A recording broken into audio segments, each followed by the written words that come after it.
Yo, Klumali. How you doing? Welcome, Feline-IT. Pull up a chair.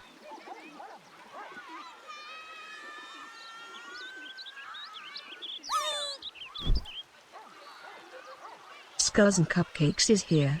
Good to see you.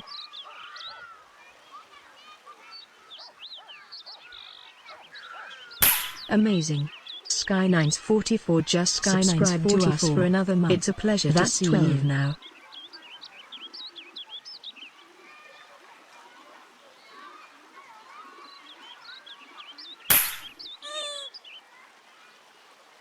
Is here. Good to see you. Ready to play some cards? Yo. Irish Sparrow 95. How you doing?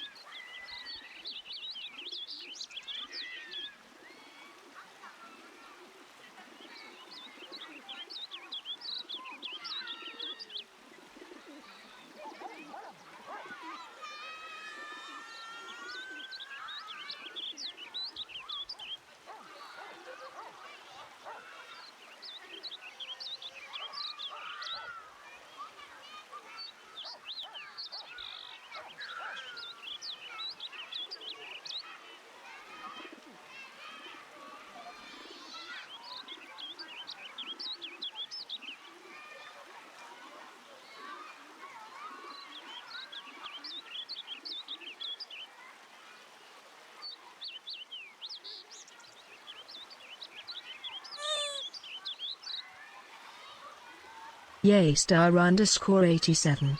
Ready to play some cards?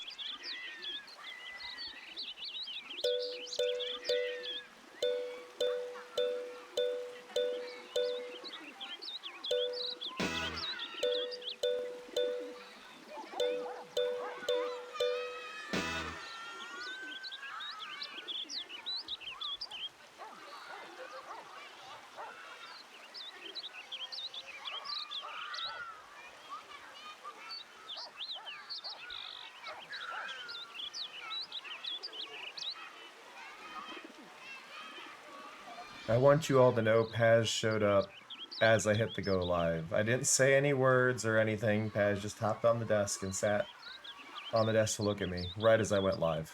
So, yeah. I also feel like I'm quiet. I'm not quiet, but I feel... Well, no, I am kind of quiet. I don't know. You do... Well, you heard me playing dress up with my character. All my things are on. I just feel a little bit on the quiet side. Just slightly. We're fine. Hello, Paz. Bye, Paz.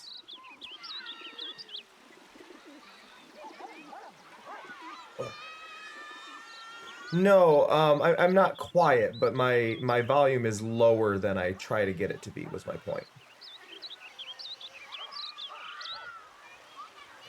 There's a little line that I try to match, and it's falling a little short.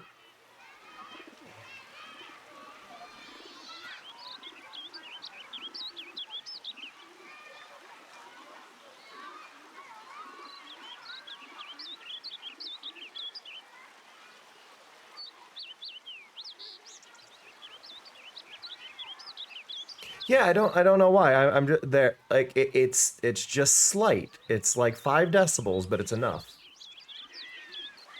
Ugh. I'm sore. I believe... No, it's not a word. You're after audible. Hi, BB. Hello. Hello. Hi, a Pixel Rose. Happy you're here. Hello.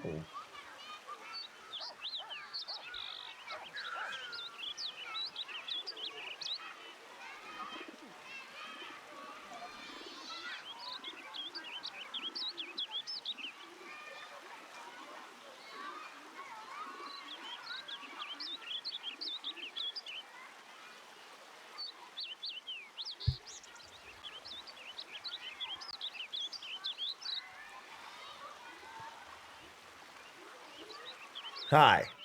So I was going to do a 60 FPS stream today. and I opened OBS and just started dropping frames like mad. So it's like, okay, apparently I'm not trying that. No, I was customizing Kanoko's outfit because I realized Kanoko was naked. That's why you heard audio. But hello, everybody. I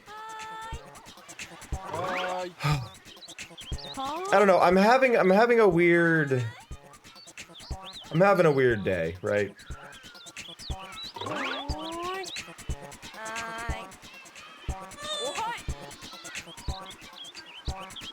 That Sky, that is a sentence. That is a sentence. Alright, really quick. Hello to Clue, Felinity, Skulls, Sky, Elusive, Greg, Sparrow, Jay, Rose, Strabo, and Panda. Hello. And Sharon. Hello. So, I'm having this issue where I keep waking up before sunrise and it's making me really tired by the time noon rolls around because I'm not sleeping enough. So I do apologize if my energy levels are low. There were a lot of things I could have played today. Claire Obscura is on the list of things that I want to play more of, but I also don't know how y'all's interest in that is going and yada yada yada. Anyway, I want to say thank you really quick, though, to everybody who's, for anybody who turned in Sunday night, I started doing a sponsorship with Star Trek. And, we're up over $600 now. So, just a big thank you to everybody who's been taking part in that, because holy crap! So yeah, you can download that on mobile or PC, though it is important that you continue playing on whatever you download it on, but for it to track properly, but just holy crap. Hey, Baron! Nice validity. But it felt like a good day to just play something chill and relax with y'all and chat and yeah. Because I am tired. I also fixed the little Streamloots pack giveaway, so that should be working again. Hopefully. I was apparently not giving away my freebie at the start of my stream and during ads.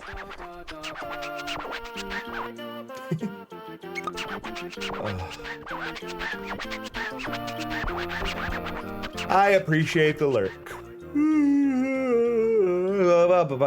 Oh, speaking of lurking, I got confirmation now. I've been telling y'all this, that you need to be sure to claim like channel points and all that stuff in order to make sure your views continue to count while lurking, and that Better Twitch TV is a way to do it. A mutual of mine on Blue Sky talked to a connection they have over on Twitch, and got confirmation that yes, you have to claim that. You have to do something to show that you're interactive, in order to make sure your view continues to count. So, me saying to use Better Twitch TV for it, completely accurate, and I have been vindicated and been correct the whole time, and yeah. Hey, Kitchen.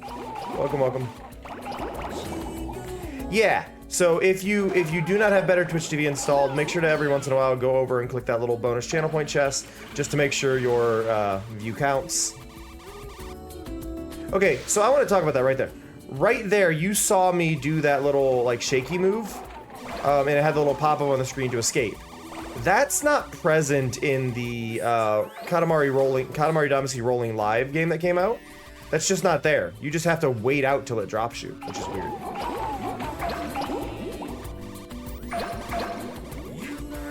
I don't even think it's a matter of laziness. It's not apparent that it's there. I almost feel like it would be really nice if it like popped up and said, hey, claim this to stay active. Or to keep supporting your streamer, make sure to claim this to stay active while lurking, blah, blah. You know, like, there's things. Basically, Felinity, yeah. It'll basically after... I think it's a set time that it does it for everybody. Like, it's like quarter after, the half hour, 45, whatever. So it does that because it's not sure that you're still watching. But if you install Better TTV, which I don't have a command for, but it's just betterttv.com, there's an extension you can download for your browser. It'll add it. It'll make sure you continue counting. If you type in chat, if you say anything, if you redeem a channel point, all those things count as some form of activity. So those will make sure your views continue to count. But if you're not interacting with the stream for so long, it will stop counting you. I'm not sure the specific time frame that it kicks people off, but I try to do reminders every once in a while. Especially like if I run ads, I'll go, hey, and just so you know, if you've been lurking for a while and you're about to get that ad, or ads just ended, be sure to refresh now, so you're not going to get any anyway.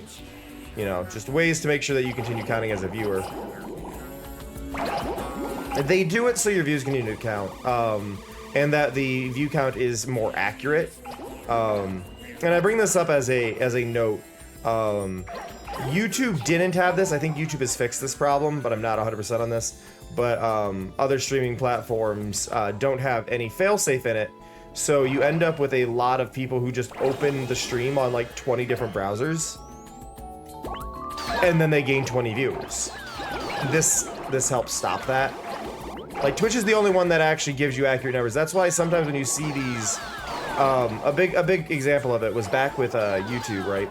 There was a whole there was what I would call an epidemic of streams that were going on in like the Minecraft one. Like, I would check Minecraft as a game and I would see who was live playing it, because it's like, all right, let's see what's going on over here in a game that I enjoy watching, yada yada.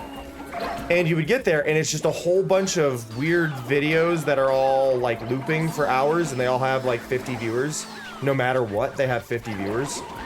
And it's just sitting there, right? There's no change in the number, it'll just sit there. And it's like, there's not 50 people tuning into this. And no, they were opening the stream 50 times and having it count all of them. And Spiffing Brit did a test on this a while back. The video is down, which is what tells me that YouTube likely addressed it. But basically, you could open up the stream and do all of this, and it would count. And they would all get ads, and they would all count as having viewed the ad. So it was ripping off a lot of advertisers. And it was people exploiting the system in order to get a lot of money, and YouTube not doing anything about it. And until Spiffing Brit made the video on it, it just kind of got to circulate and keep going, and it became big enough they had to finally address it.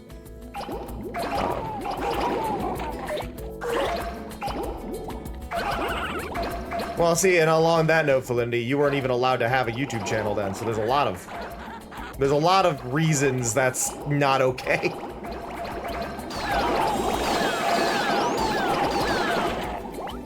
But yeah, no, it's one of those things. A lot of adults, though, will do it to scam ad revenue and rip off content and content made by other people, and it's a whole process of doing whatever they can to exploit things. And I know on other streaming platforms people do that because it sorts by views. And since it sorts by views, if you have a whole bunch of view bots, then you're higher in the list. And Twitch is trying to counteract that, and that's why your view stops counting. Which it's not ideal, and I understand there is issues.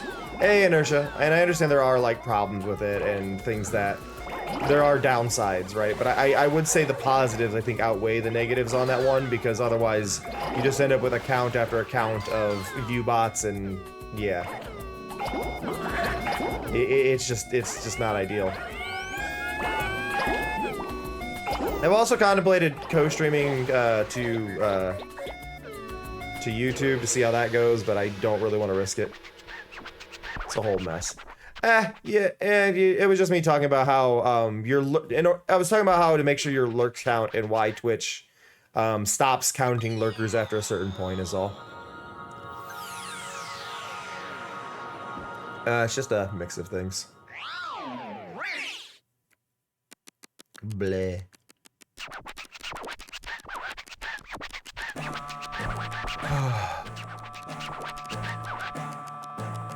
You're good, Validity. My brain is always failing me.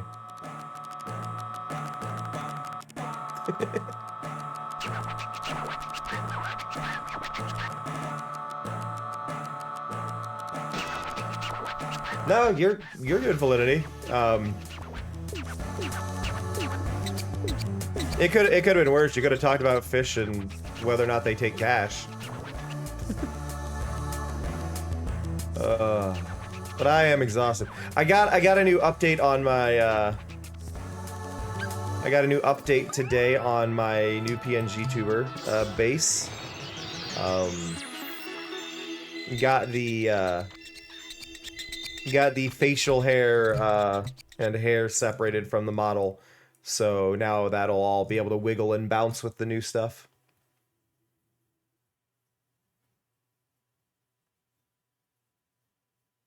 Hello?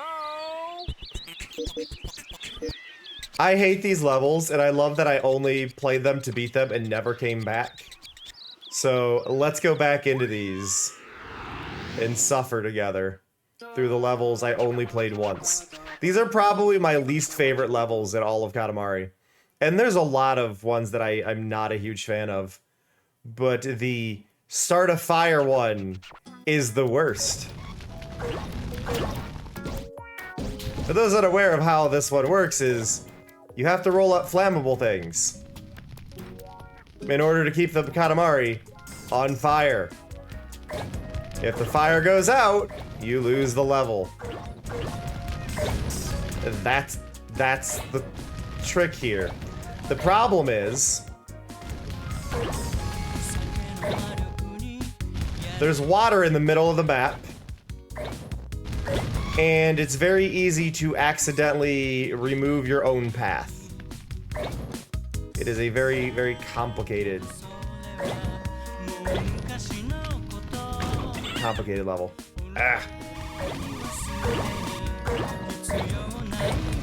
So, like, as much as I really want to roll up certain things, I also kind of want to leave them. So if I end up back down there, I have more to roll up. It's a weird challenge that I feel takes more thought than I want in a Katamari game.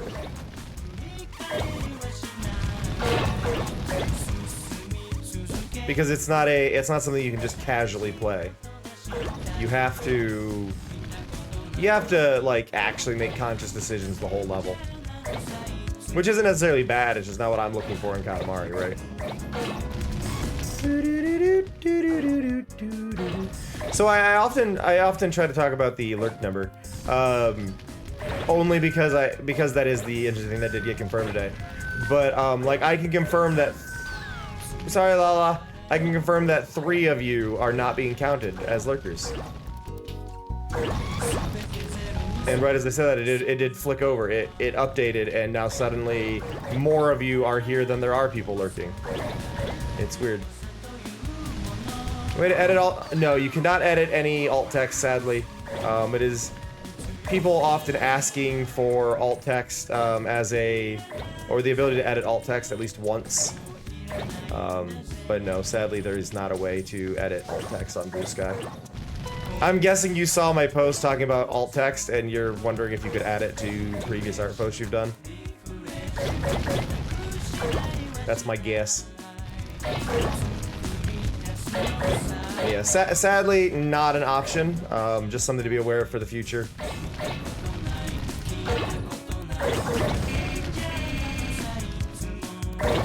And as a note on that, hey Chris, as a note on that too, Felinity, make sure in your Blue Sky settings, if you go to settings and then accessibility, you can actually tell it to require alt text. So that way, at no point do you ever forget it, which is really nice. Because a lot of people aren't aware that you can make it required.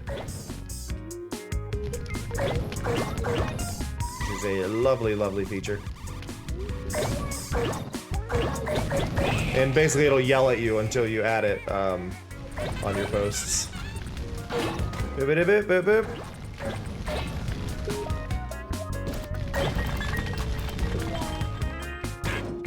See, now I'm a little bit worried with this because I've rolled up most of the things here. I'm doing alright. I'm doing alright, Crack. It's one of those, it's a very, very low energy day for me today.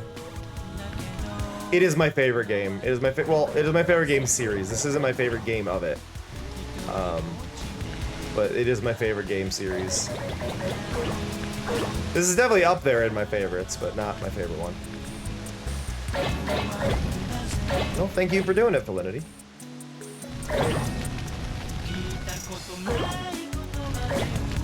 Ugh.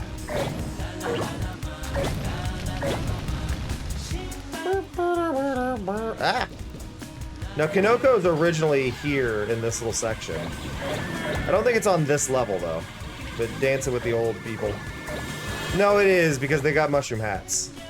It is definitely this little level that Kinoko is originally in. Kinoko, the best part of this level.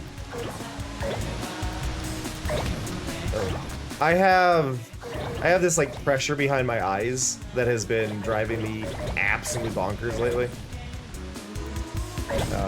And I woke up with a headache, and it's just been one of those days where I'm like,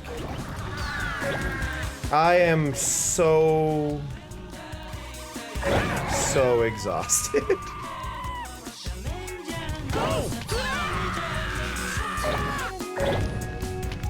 Ugh.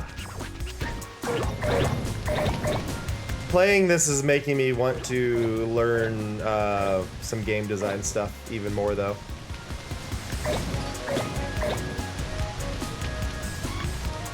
Yeah, no, probably the same Felinity, but also it's related to being my job to be on the computer. And also my entertainment choices, that things I enjoy involve being on the computer. I'm kind of screwed in that regard.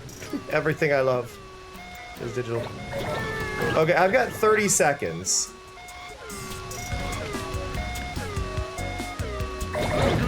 And I have to get up here. I did it!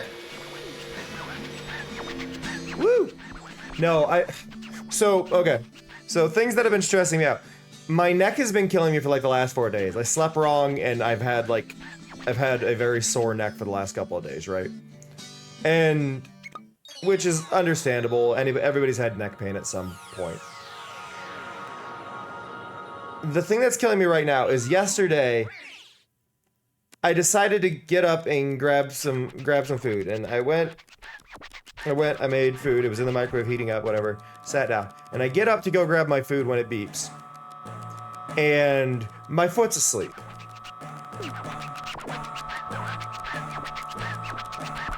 I should have just sat back down.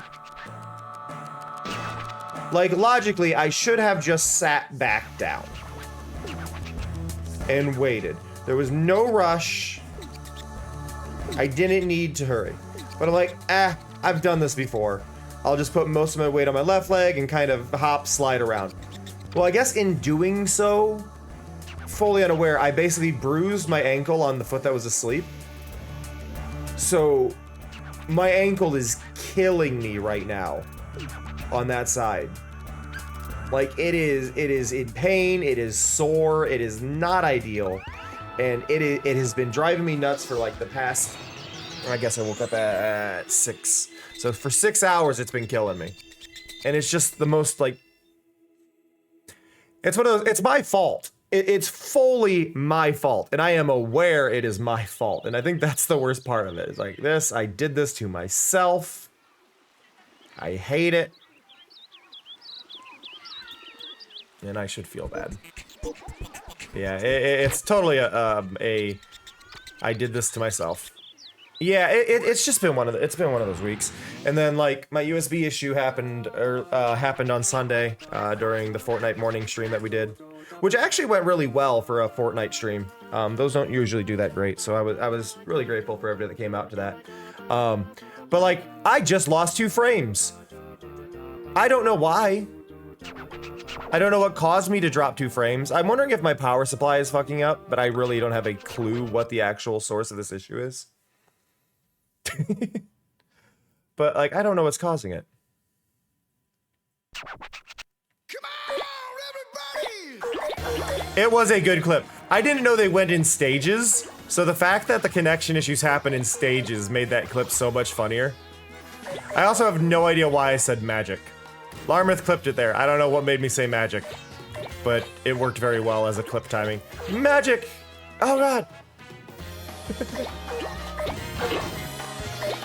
But I did some adjustments to my USB drive ability to power themselves off, which I might regret this. I basically took away my computer's ability to to adjust the power usage on those. So that might make my problem worse, or it might fix it entirely and not allow it. I don't know. It only happens to me like twice a month, so good luck knowing if I fix it. Like, that's the worst part of it. I can't, like, actively test this, and it does not happen often enough for me to be able to go, yep, fixed it. It's just, there it is, you know? Okay, so my Katamari like idea, the game I want to make, right? We've kind of talked about this a little bit on stream, but for those who aren't aware, I want to make my own little Katamari game, and I've just been brainstorming ideas for like if I were to do it, what would I do? And the general thing right now is to do like a super. Okay, Mr. Sunshine.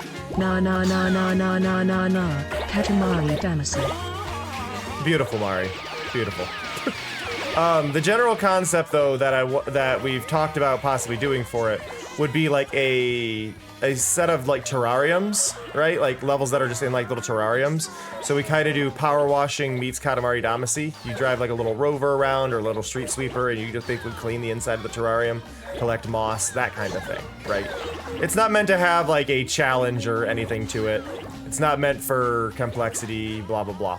It's supposed to be kind of like similar vibes to like web fishing, right? Where it's just casual, relax, enjoy the vibes. That's what I want.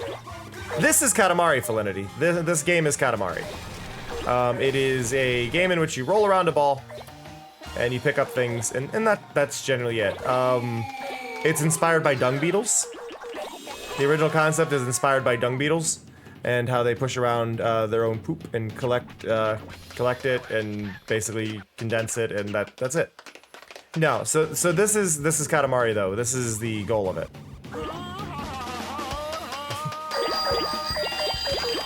But the general thing that makes Katamari interesting is not so much the game, but the way it controls.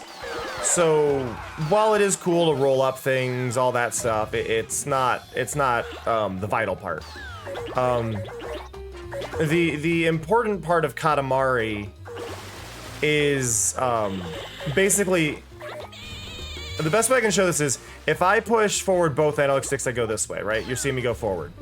You need analog sticks for this game to work right. So forward, back, and then if I move just the left analog stick forward, I go like that. Just the right forward, both of them to the right, both of them to the left, one forward, one back. You can see how it's changing based on that. And I want to do that same control scheme, but for like a little like moon rover type thing. Like moon rover controls, tank controls, you control each tread, right? And I think that'd be really charming. Now Katamari has a whole bunch of different characters and stuff that you're playing as. For anybody who's seen Katamari for a long time, you know what the characters look like. For those who are unaware, right now I am playing as Kanoko. Kanoko is this little mushroom behind me in the bottom right, running around. Sadly, you can't see her when I'm running, but she is lovely and wonderful, and she is my favorite character in Katamari. So she is down there running. I gave her little mushrooms on top of her head and a little scarf.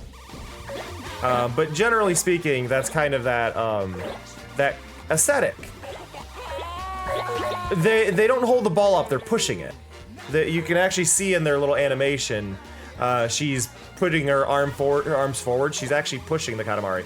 And if I do a boost one, if I can get unstuck, she'll run faster and lean forward and push behind it.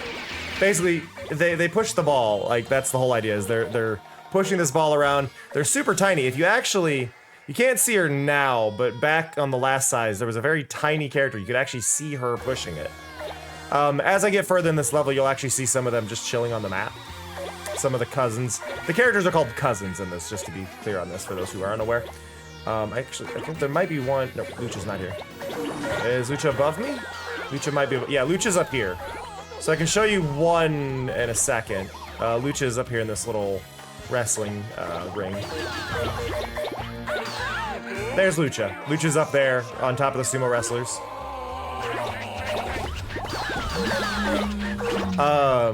But basically they have like this weird.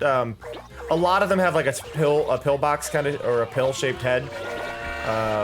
That's the one little standout trait. But the question I wanted to ask you is, if I were to make a Katamari-inspired game, what would the characters look like? Because obviously character customization is going to be a huge part of it, but I don't want to rip off Katamari's characters. That wouldn't be right. My first thought was kind of having them in like little like scuba diver and astronaut-inspired outfits. And then you can customize the outfits with different variations of like weird helmets and things like that. But then the question still comes up, like, is there something inside the head, or is it just a helmet and a face on the helmet? There's thoughts there, right? Like, what kind of little character would you want to... If you weren't restricted to a style. The general idea would be to do this level, like how I'm rolling around here, but instead of this, it would be like in little terrariums with little plants and stuff. And you're just cleaning the glass with moss and things like that that are on the side of it. But on like a little mini moon rover type thing. So it doesn't have to make logical sense. Like the cousins in this are aliens. They're not from Earth. They are visiting Earth, right? There's no restriction saying it has to be one thing or the other.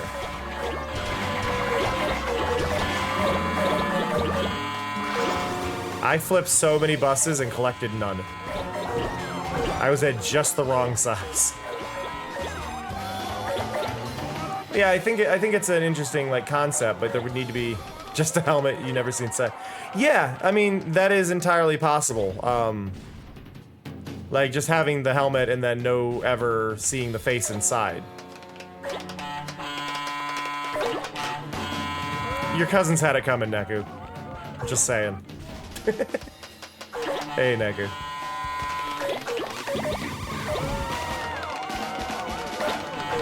But yeah, no, it's just one of those, like, I could do a lot of different things and a lot of, the goal in this is just to make it, you can see in the upper left how it has the 500M. That is the goal. And then you can't quite see the time, on the right, but it says there's 10 minutes left. Basically you get a time limit and then your goal is to get as big as you can inside that time limit. Typically to get to the goal or exceed the goal. We're gonna get around probably 2,000 on this one for the actual size if all goes accordingly. But big as you can in time, and then they get thrown up into space and turned into stars. Is the general concept of Katamari. It's silly, nonsensical. This game came out in 2005 originally, and the series has been well loved for a while. Like, it just released a new title this year, which is the first in a long time. Hey Google, when did Touch My Katamari release?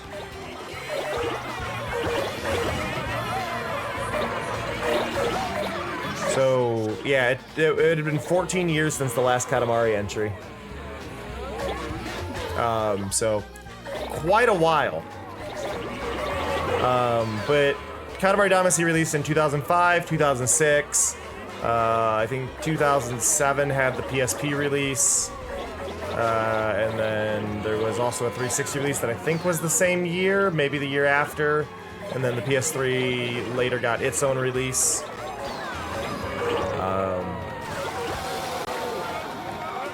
Katamari is one of those games that is silly, absurd, and I can pretty mindlessly play it. But it's a happy place. I have it tattooed on my arm.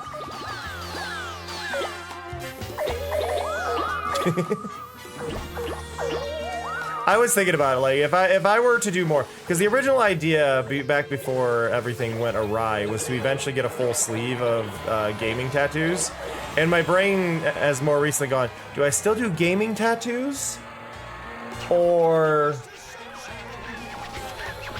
oh, you do that, Neku. Hey, Amaru. But you do all sorts of different. There's all sorts of options. Aw. Why did what get made what, Link? I'm confused. What are you talking about, Felinity? Oh, did something get held? No, nothing got held. You got a message blocked.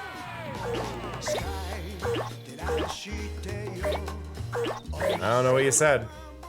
There's nothing on my end showing anything held. It likely said you tried to say something you weren't allowed to say.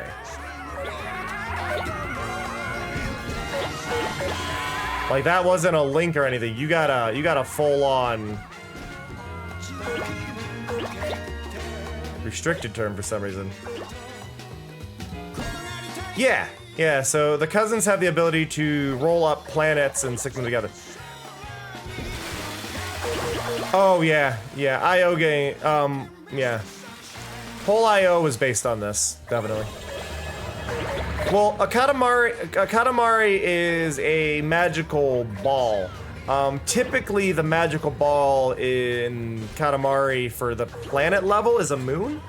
So you basically turn the moon into a Katamari, and then you use the moon to roll up other planets. Yeah, you're good, Felinity.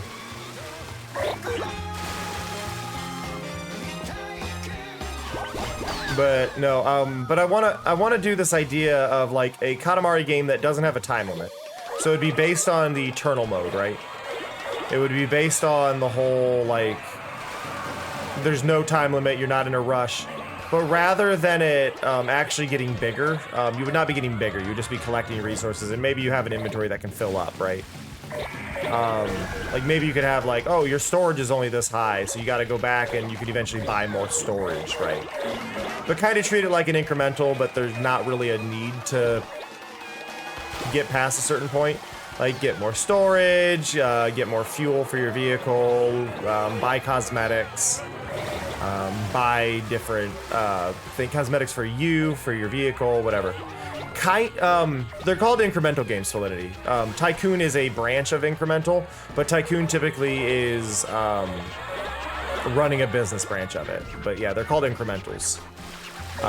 Where you do one thing and then it buys a thing that allows you to do more, and then you do it again, and you go up in increments.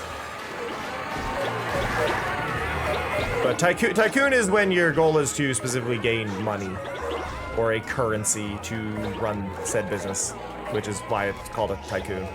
But yeah, Tycoon games are incrementals. But that's kind of the idea, is to mix that in, is what I want to do. But like the idea would be, okay, you're just kind of collecting moss and whatnot off the sides of terrariums.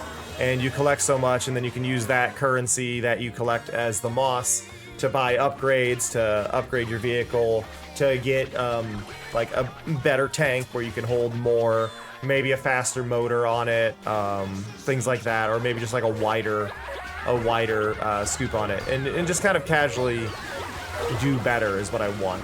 Hey, Lapis. Because I think that would be really, really fun and cozy, and just the idea of continuously getting to do that. I just saw Marcy. Are you okay, Marcy? Where'd Marcy go? Marcy was in the there goes Marcy. Marcy, no!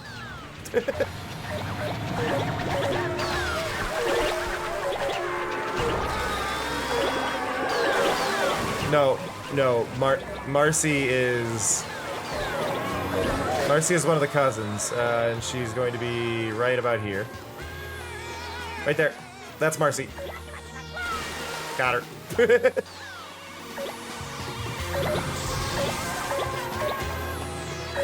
And there's Ichigo. And then there's Columbo.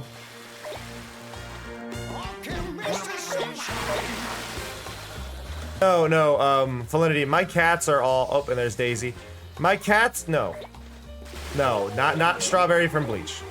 I never cared for Bleach.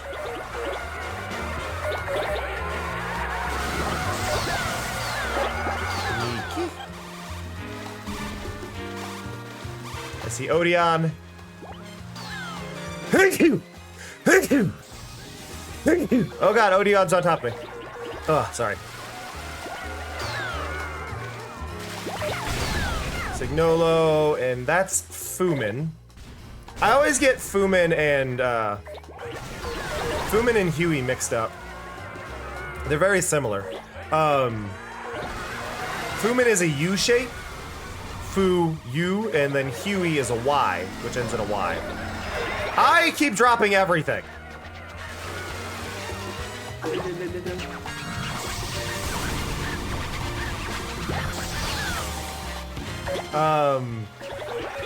But no, I think the idea of rolling around and there could be harder mosses to clean in theory, 100% Cole. I was thinking of maybe it's more of a situation of not so much harder to clean, but harder to reach. So like if it's up the side of the terrarium, maybe you can't really go up the sides until you get more advancements. Like maybe eventually you get like a sticky enhancement for your tires that allow the tires to stick to the wall, right? And you can kind of have that instead, where it's just harder to reach. Maybe you could eventually add like a little power wash kind of attachment onto it. The king changes size depending on the situation, but I think the king in this one is about 2,500 meters. But the cousins and their species can just change kind of size to whatever they feel like being. But there's the king. King's over there, right at the top of my screen. He's flying right now. The queen was the one that we walked next to, but yeah, the king's right there.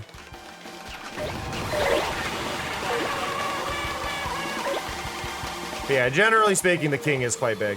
But I believe the king is even human-sized in Touch My Katamari.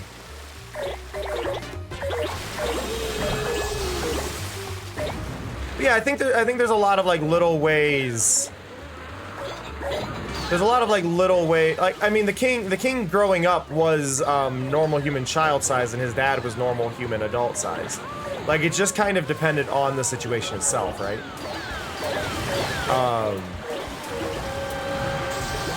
Perfect score according to the game. I didn't actually do as well as I was hoping. I was hoping to hit about 2,000. I've still got some time, but it looks like maybe I'm gonna get to like 1,500. This is mostly because I was chatting with y'all rather than actually focusing on anything.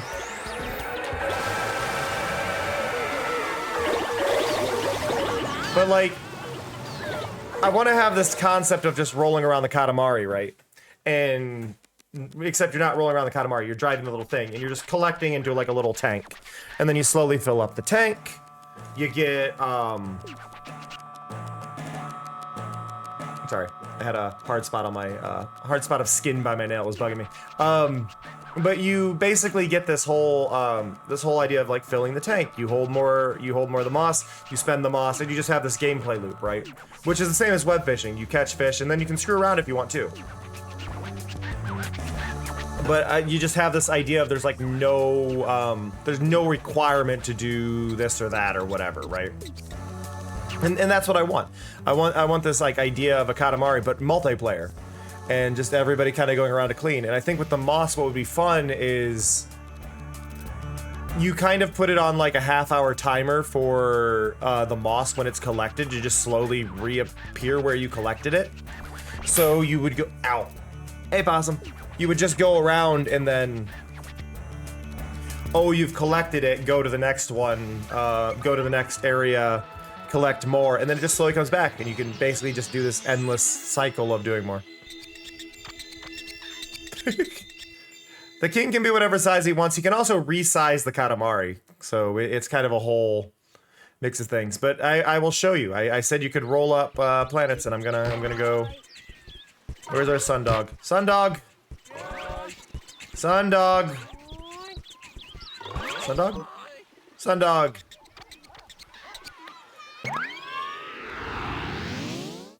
Okay, we're gonna go talk to Sundog. Doop doop doop doop doop da ba da ba ba ba. Oh, but yeah, again, a huge thank you to everybody who's taking place in the Star Trek thing. Exclamation point star if you want to help support the stream at no cost to yourself. The Rose just hit level 12 in it. It is a mobile Star Trek game, really simple to play, but just there. I'm using the Earth as a Katamari in this one. There you go. But basically, if you download the game on there and play, I get $1 just for you installing it. If you complete the tutorial, I get like another $2. But y'all have, in less than 48 hours, already broken 600. Just as a reference, the last sponsorship we did over the course of 2 weeks didn't even break 500.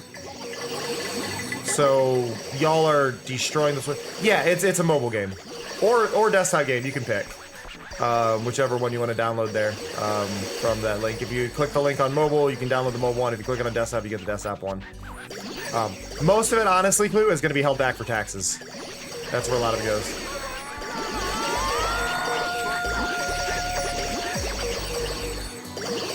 But whenever it's extra over a goal, they go, yeah, treats after taxes. There we go.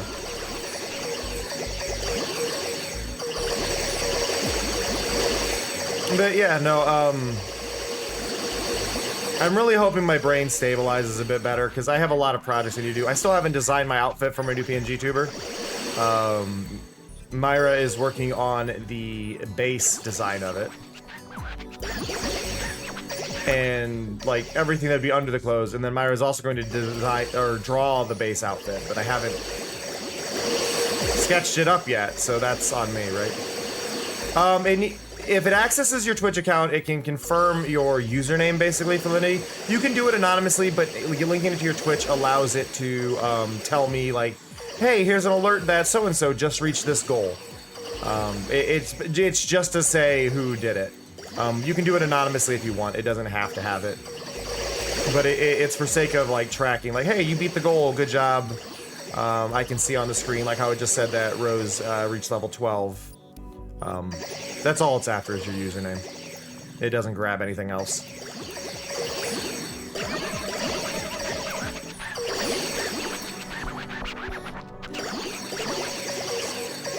I like that little bit. It's a UFO we misplaced. It shows that the aliens in this are the Katamari aliens.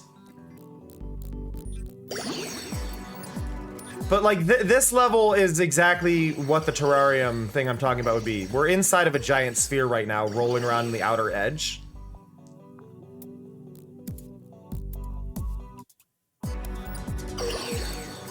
I'm not gonna do levels. That's kind of the catch, Cole. I don't want any levels. I just want. So I don't know, Cole, if you've played web fishing. Thank you, Felinity. You do have to launch it in order for me to get the dollar. Just to be clear, you do have to launch it. You can't just click the link and that be it. You do have to actually let the game launch, and then there'll be a little pop-up for it. But beyond that, But no, if you ever played web fishing, it's just kind of an open world where the players just exist and get to do whatever they want in that open world. And that's kind of what I want to lean towards, is that idea of it. It's just one hub world where everybody gets to play it, right? So you would get to go around and you could see another player cleaning another area, and that'd be it, right? You would just be doing that. You would each be cleaning, you could each clean your own different areas, you could work together to clean one area. You could bully the other one by like getting in their way a bunch. It's just silliness, right? Lighthearted, no stress, no anything. So the upgrades would just be to allow you to collect more money, would be the idea. Is like, all it would do is, oh, you've collected this upgrade that allows you to store more, you don't have to come back as often to the shop to sell it. Kind of stuff. You don't have to clear your inventory out as much. That kind of idea. Web fishing is like a $5 game on Steam, and all it is it's a fishing game. You're sharing it. It's an Animal Crossing art style inspired fishing game where you just fish, and you get cosmetic upgrades, you get a better fishing rod that allows you to catch bigger fish, and like that's it. That's all it is. And then you get a whole bunch of cosmetics, different t-shirts, different little things. As soon as it tracks, I get the money. As soon as it is tracked, I would get the money. But just passively playing it, like getting past the tutorial is $2 extra, so that would be $3 there. One of the really, really nice and arguably a bit broken things that can be done, and this is obviously not for everybody because not everybody has disposable income, but if you were to buy something for $20 in the Star Trek game, right? $20 in the Star Trek game, I get 40. They will pay me $40 if you give them 20. Like, just to be clear, that doesn't happen very often in the goals where those happen. Usually it's like, okay, if they buy something for 20, we'll give you 25. No, they're doing 40. A straight up $40 boot out of it. Yeah, so Felinity, your installation did track. I can see it in the little thing now. So I did get $1 from you. That, so one, it only does it one time per person. Two, that would get me banned from the system if they found out I did that. So we're not doing that. I am not condoning that action. That is not a thing. I would get in trouble, and then they would probably cancel my thing. It's not to say that couldn't be done, but I am not promoting that method. Hello?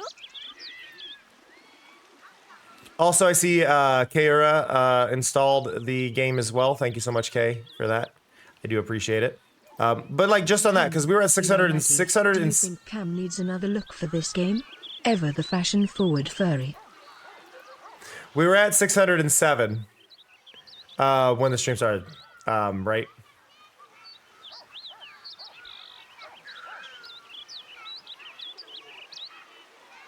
Now I'm at 623.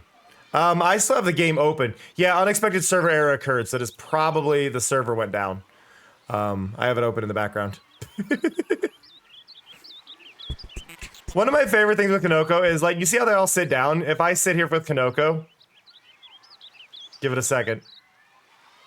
Kanoko retracts her arms and legs. And just give her a little bit.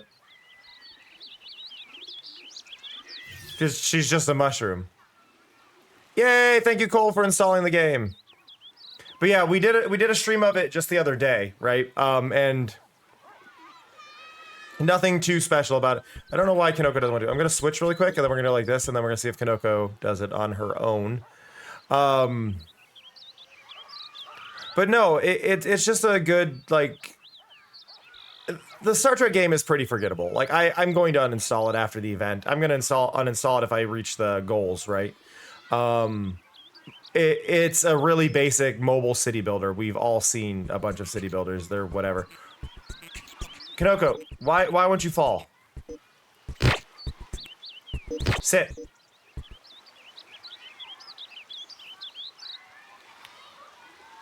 Felinity, people can change my outfits all the time, so Mari was just asking if you think I should have a different outfit. Inspired by Katamari. That's all it was. It's just a genuine question of, do you think I should have an outfit for this game? Which, technically speaking, I do, which is why I have a crown and the beard right now. I'm dressed to look like the king. I'm waiting for Kanoko to sit down, but Kanoko does not want to sit down.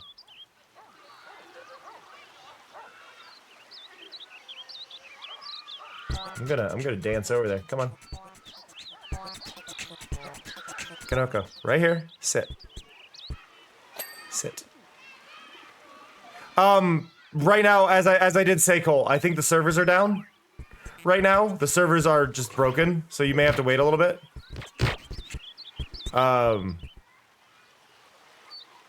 Is what it just Mari will ask things at random. Mari has a 1 in 300 chance of responding to anything said in chat at any time. Mari just likes to chat with y'all. That's all it is. Oh no, Kay's in the game, so Kay got in. Maybe so yeah, I don't know. Kay reached a goal.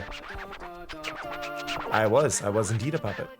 But you can see, if you look, Validity, see how I have the crown that the king has, and I have the king's nose and the beard? There's costumes that chat makes, which I'm doing this as a totally not summoning chat to do this. Hey chat, want to show off some of my outfits really quick? But like, chat has the ability to change it, and we do it all through Streamloots. If you've not checked out Streamloots, it is this link here. You just link it to your Twitch account so it can know that you're doing the interactions, and it stores all of it with your account. But people gift packs all the time. You can craft any of the outfits that people have submitted. They're all drawn fan art by the community. So you can see now I am dressed up as Cleo over top of the king's outfit. I am your zombie king. But yeah, it's just little cosmetic silliness. Whatever chat decides I should have, I have.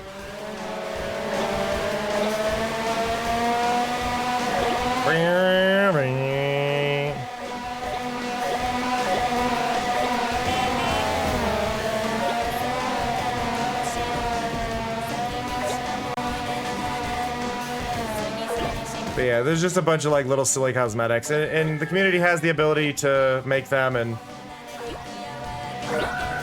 yeah.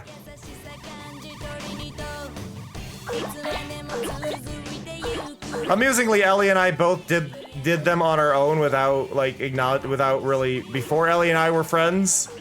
We both had that, and then oh god, okay, okay. Oh god, Katamari is very difficult mirrored. That way. Nope, nope, other way. Nope, other way. Other way! Ah! There we go.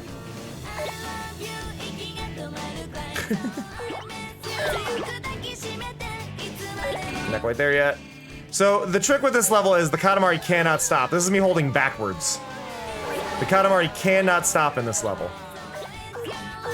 One thing that was really cool about Katamari Forever, and ow. Hey, Dragon. One thing that was really cool with Katamari Forever, and I'm really sad that it's not really a thing anymore in the other ones. In Katamari Forever, you can replay most of the levels in drive mode, which is this. You can go to any of the levels, play in drive mode. You can go to any of the levels, play in Eternal. You can go into any of the levels and do whatever. That is a lot of redeems. But yeah, so basically, chat has the ability to redeem all sorts of outfits. They all stack. I'll be adding these for the new outfit as well, though they will not be able to stack in any order. That is just not something I'm going to have the ability to do. So with the new one, with the new dress up, I'm going to have to plan what order everything is in. So how they all interact with each other ahead of time. But generally speaking, it'll work the same way. Hopefully, without lagging to all hell.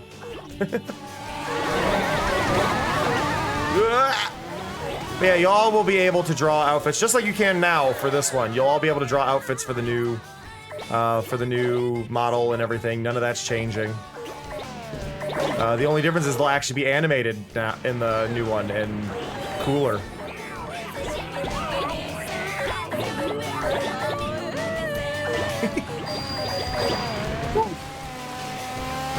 Sharp pain.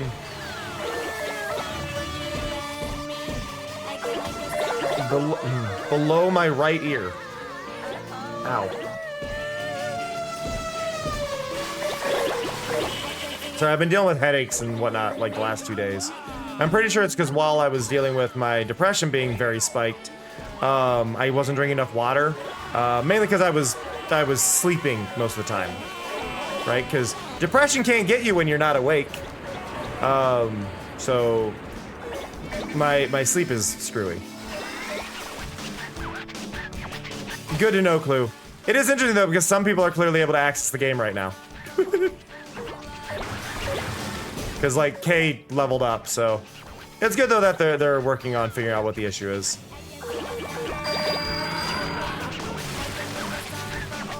But yeah, just installing the game has helped me out a ton, so I do appreciate y'all like taking the time to do that.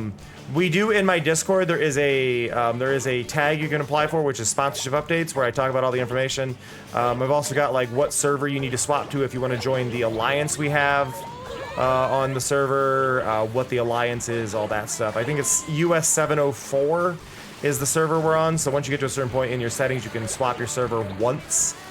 Before you hit level 12, but you can join over and team up and help me to goal there. And if we get to level 15 in the campaign, I have to show it on a VOD. But if we get to level 15 in the campaign for the Alliance, I get an extra $30 as well. So, yeah. But no, I've been kind of blown away by how much that one has earned. I wasn't expecting it to do very well. I looked at the goals, and a lot of times some of the sponsorships that I take will have these goals, and it'll be like, oh, this level pays out this much, and it's like, that's a really nice payout, but that goal is going to be kind of unattainable, isn't it? And typically I'm right. This time, OBC's hit almost all the goals in less than 24 hours. So for it to be a 2-week campaign, it's totally attainable for y'all to pick it up at any time and tear through it. Obviously, it's gonna be a little bit slower if you don't invest the $20 into it for the like bonus, whatever. That $20 purchase can basically give you a lot of like build skips and time saves. I would argue, Validity, it's not a great game. It's very forgettable. I think its target audience is very likely to be people who are in their mid 40s to mid 50s who are playing it on their break at work, I believe is their target audience. I tend to do better on sponsorships than a lot of people do. I would say on the sponsorship campaigns that I've seen, because I've seen other people doing them and whatnot, I tend to do better than them, and I believe it's because I'm one of the only ones that is willing to talk about how much I make for each goal of it. A lot of people will do sponsorships and they will not like talk about the pay, what you get for each goal, right? They don't talk about that part. And I think by not talking about it, you're not getting people to really go through. The catch on that, Validity, is it has to be downloaded through that link. That is the one restriction. It has to be done through that link. But like just to go over the goals, so y'all understand how this works. Currently, 21 people are registered as having downloaded the game. 21 people, right? 12 of those people have done the tutorial and got to Operation Center level 2. So that's already 9 more people that could go there, and that would be $18 that would be added on, because it's it's $1 per person who installs it, $2 per person who reaches level 2, $5 per person who reaches level 6, $10 per person who reaches level 11, $10 per person who reaches level 9, $15 per person who reaches level 12, $17 per person who reaches level 15, $27 per person who reaches level 17, $35 for anybody who reaches level 19, and $50 if anybody reaches level 21. And that's per person, up to 40 people per goal. There is a unlock the permanent second builder option, which gives me $15. You can run a few ads to pay for it. Not now, Mari. But there is like unlock the permanent second builder. Don't do this one. That's a $100 goal that I only get $15 for. Don't do that one. But purchasing a $20 pack, $40 per person for a $20 pack purchase. So if you're somebody who buys Streamloots cards or likes to tip the stream or drops bits, if you do this sponsorship, put $20 into it. It'll help you gain a bunch of levels in the sponsorship to get you through it faster, and I get $40. The big thing is, yeah, too, because a lot of people just do these because it helps out the stream, and if you end up finding a game along the way that you do enjoy, cool, you've got a game you enjoy. I know when we did AFK Journey, a lot of people continued playing it for months afterwards. That was awesome. Like, some of y'all really, really enjoyed it and continued playing it. It's not for everybody, right? Like, it's not going to be for everybody, but there might be people who genuinely enjoy the game. I know a lot of people kept doing Monopoly Go well after it was done as well. It's just been a good, simple way to help support the stream at no cost, and yeah. And I've been pleasantly surprised with it. But yeah, if you want to check it out and you want to help out the stream, you can either scan the QR code that's popping up occasionally, or do *****. The link will be in the chat. Click that on PC or mobile, whichever one you do first is the one that will track correctly. But it's just a real simple way to help support everything, and it means a lot. So just thank you. Mari did say it's time to take a break, and honestly, I need to wash my face. I feel like I'm sweating to death. I don't know why it's so absurdly hot right now. The server's down, Felinity. We've mentioned that a couple times. Its servers are down. So, try later. But I will be right back. I'm going to stretch my legs. Gonna try to stretch my legs. Gonna wash my face. I will catch you all in 3 minutes. Quick ad break. Be right back.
Da da da da da da.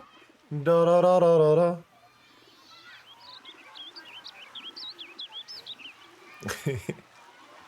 I like that minigame, but I wish I had better things. I want cooler things for the Be Right Back screen. That's one thing that will drive me nuts. Like I want something that like I don't know. I wish there was some form of like minigame I could actually put in to the Be Right Back screen. But I don't know. I don't know. Swing and a miss. But hello! I'm not gonna show, I was just standing off camera. I wasn't a ghost. Oh dang it, I forgot to show y'all. Kinoko was sitting there, like laying there, just completely has a bulb again. Dang it.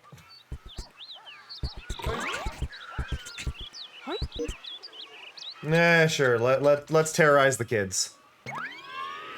Oh, ba ba ba ba.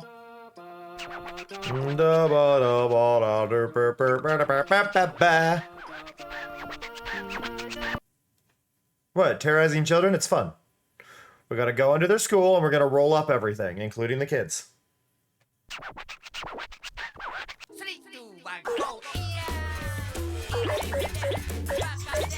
I don't think I've ever started up here. What? I didn't know that was a starting spot.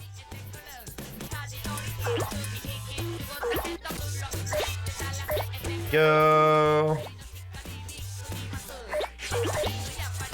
But yeah, I don't know. I always just like look at these levels and it's just like one of those.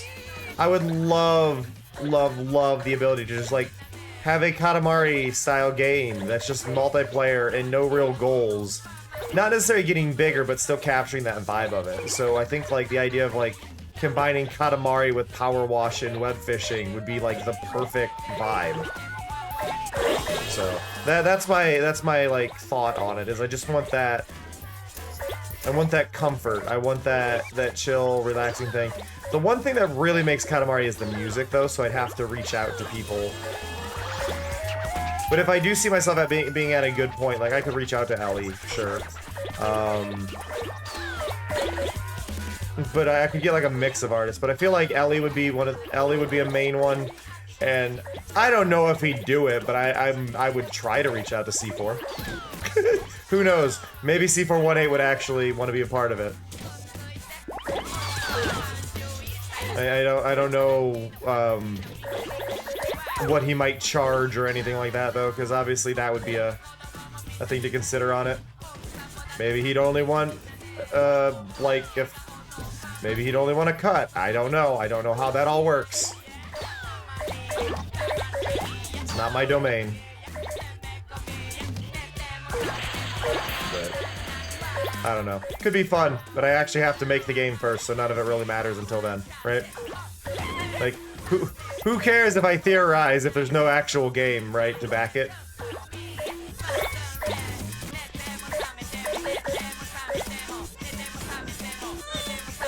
Oh yeah, most likely. Hey, Fuss.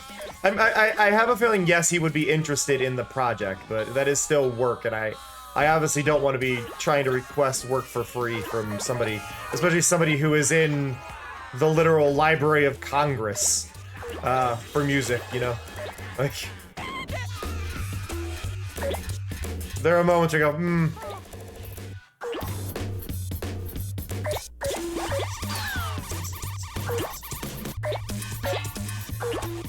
But, yeah. Ah! Oh god! Not the chickens! Give me the toilet paper. Thank you.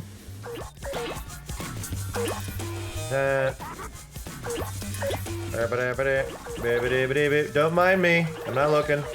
You can piss in peace.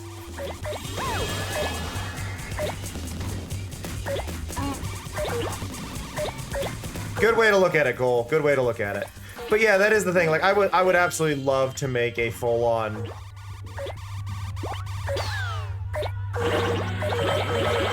I think more people have Wikipedia pages than there are in the Library of Congress, Skulls.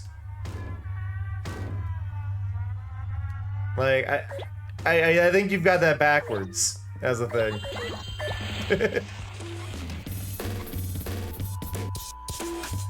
This room is not easy to navigate. Free me! Free me! I don't know if y'all noticed, I've rolled up a bunch of trophies that were coming out of the photocopier. Apparently the photocopier was being used to create trophies. Okay, we've hit the tipping point. We hit the threshold.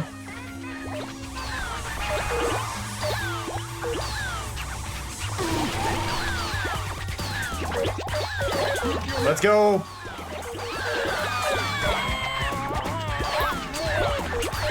Terrorize the people. They were already terrorized. They were doing geometry.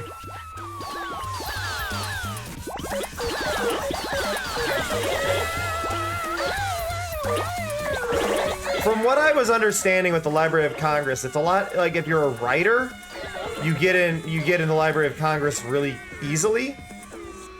But like it's very weird and extremely rare for music artists. Like music artists have like a much higher threshold or for whatever reason.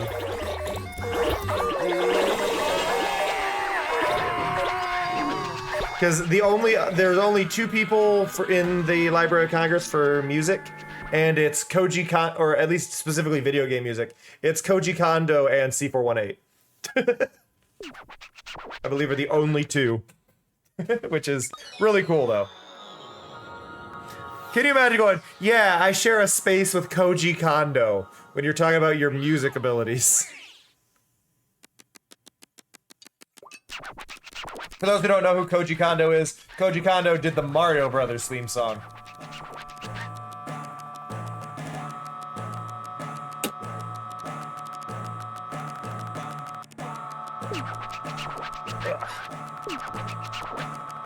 Ba, ba.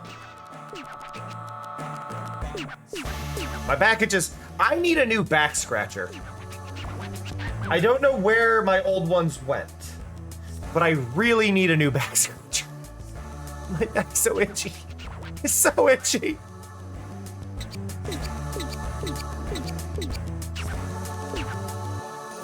Are there any cool ones on Throne?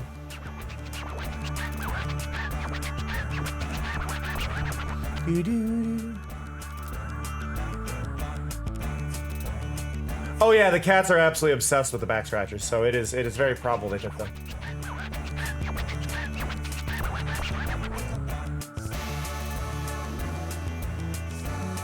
Let me see.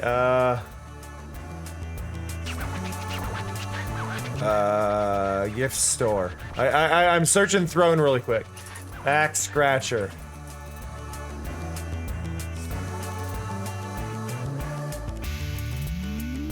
Oh, that one's fancy.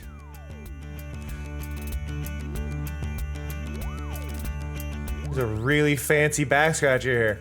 It's a telescoping one, and I've seen it before with the little bear claw on it, but it has other options. And a rake.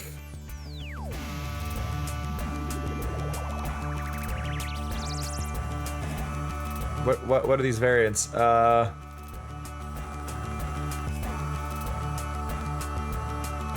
There. Add to wish list. Boom. There. Now it's on my throne. I hate that it puts it like in first. I get why, but it's always funny. It's like, why are you the first thing on my list? Over here. There we go. There. Now I have a back scratcher on my throne. And an itchy arm. Ha! Okay.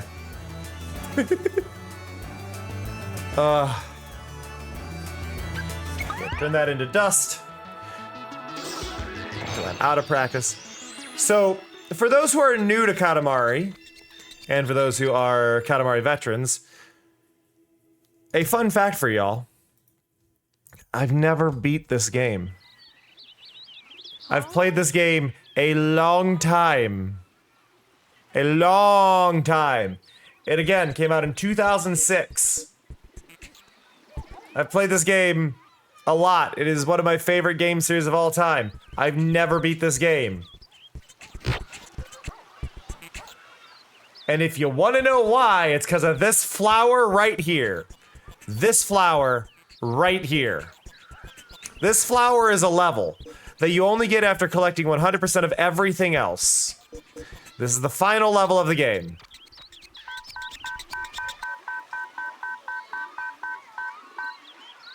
Which doesn't sound that bad. You need to roll up 1,000,000 roses. And you're probably going, oh, that's not too bad. I mean, obviously that would take some time. But 1,000,000 roses feels like a lot. And look, it is. They're very spread out. Thankfully, you do not have to do this in one run. As you can see, I'm already up to 300,000, so we are almost a third of the way. Let's get to a third of the way today, but you can see this number is not an exaggeration. You get bouquets of 10, and then you have your single one. So there's slight boosts. But this is it. This is the level.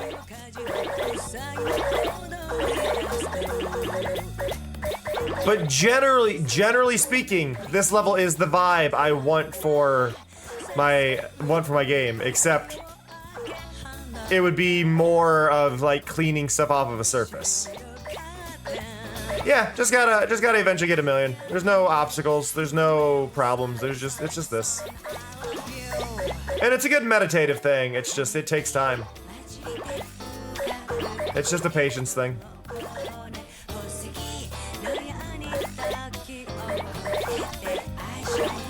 Like, this is it. That's all you do. It's the final level, and it's a completely optional level that doesn't really do anything. It just exists. That's all this is this level just exists. Why did it double pop? Oh, because you got two things. That's fair. Thank you, Skulls. I appreciate that. Tuna. And back. Thank you so much, Skulls. I appreciate that. Thank you so much. Also, I fixed my tracking thing properly in the corner. Oh my god, arm itch. Ah. I really appreciate that.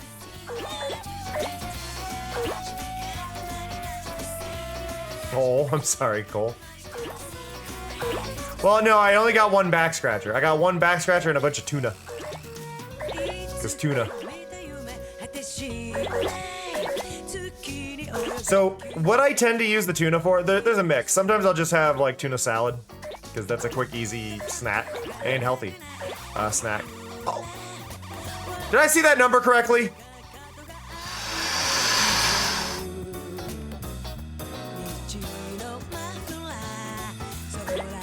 Where are they? Where is it?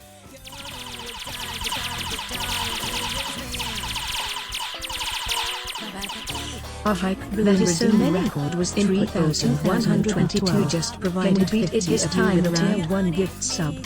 Wonderful. What the heck, input? Thank you. But what the heck? Thank you. Also, I like how it immediately goes, hey, you might break your record for your largest hype train with just the one.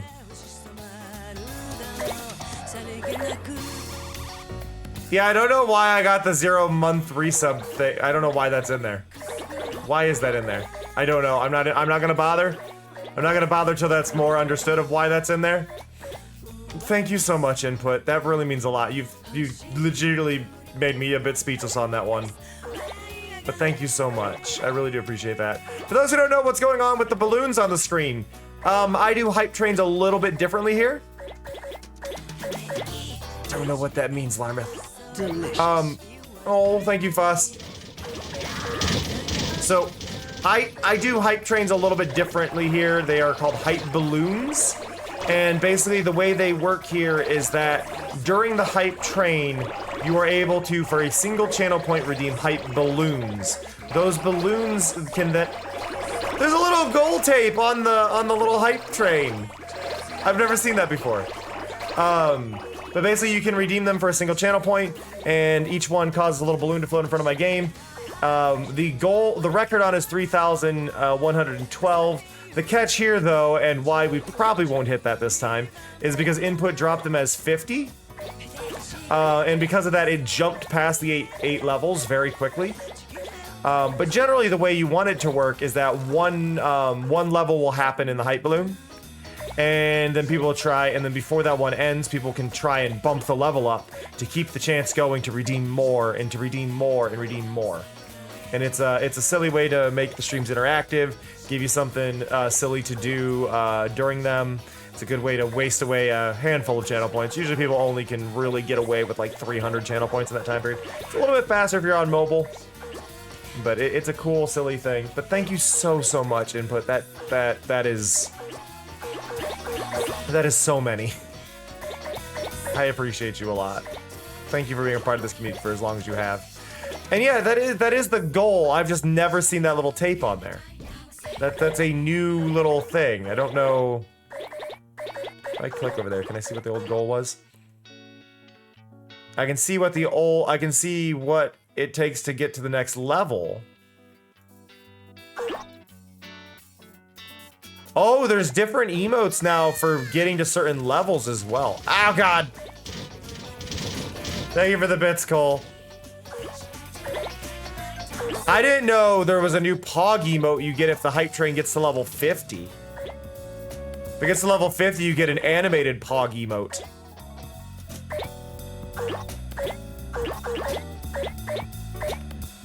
Wow. That's cool. Oh god. More bits. Thank you, Sleepy. Oh, y'all are really kind. I appreciate that a lot. Also, you get to see with all the bits, you get to see I have 3D Katamaris now instead of the 2D ones that we had before. That's a neat little way for them to exist a little bit more in a more balanced way, right? I wanna change it up so the bits throw in some more 3D objects. I want to change up the 500 one specifically. Oh! Thank you, Dirtbag. That always sounds so mean when I say that. Just provided 5 of you with a tier 1 gift sub. Wonderful. Thank you so much, Dirtbag. I appreciate that a lot. Y'all are really, really kind. I just had acid reflux, but y'all are really, really kind. Well, listen. If I weren't wording it in a way that definitely sounded kind, like going, thank you, Dirtbag. If you just read it on paper, thanks, Dirtbag. Like, what? Who are we? Like, it's a statement.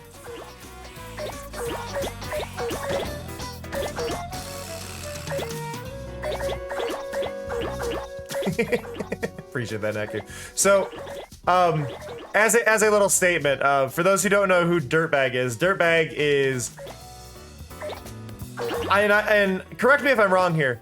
Dirtbag is one of the developers behind Spirit Swap, who has been doing a big part of pushing the promotion for the Frog Butt plush. That was absolutely wonderful, right? And then you also worked on Wanderstop, correct? Like, I'm not wrong in saying this. You also worked on Wanderstop, so you had 2 amazing, wonderful games that came out in very, very close time. That's why I had to ask, because I was like, I knew you worked on one of them, and I was pretty sure you worked on both, but it also doesn't feel like you would work on both really wonderful games in such a short time period, where it doesn't sound right. Like, it just doesn't sound right.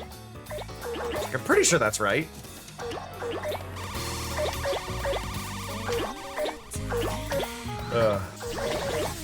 Hype train success! Or, no new record this time. We got 727 though.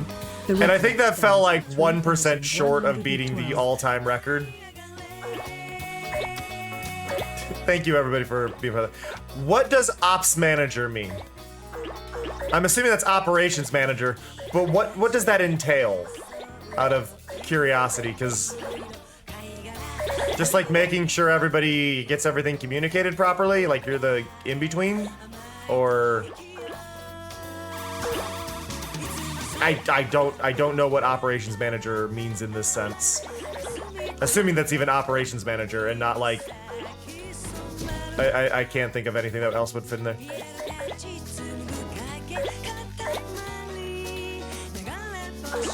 Ah. Your HR. Got it. My condolences.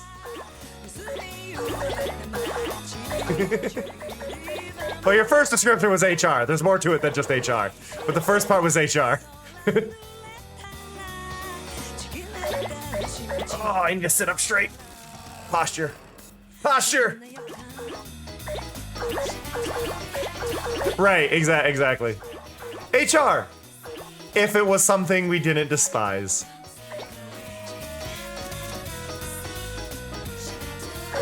Ugh. No, we've actually been talking about game desires today. Well, you know what? That's fair. That's fair. But I haven't seen the coworkers I know you had complain, so I mean, that's a plus, right? They haven't complained about work environment or anything like that, and I feel like you'd be responsible for that. So sometimes silence is the better thing. Silence is what you want sometimes. Hey, Puka.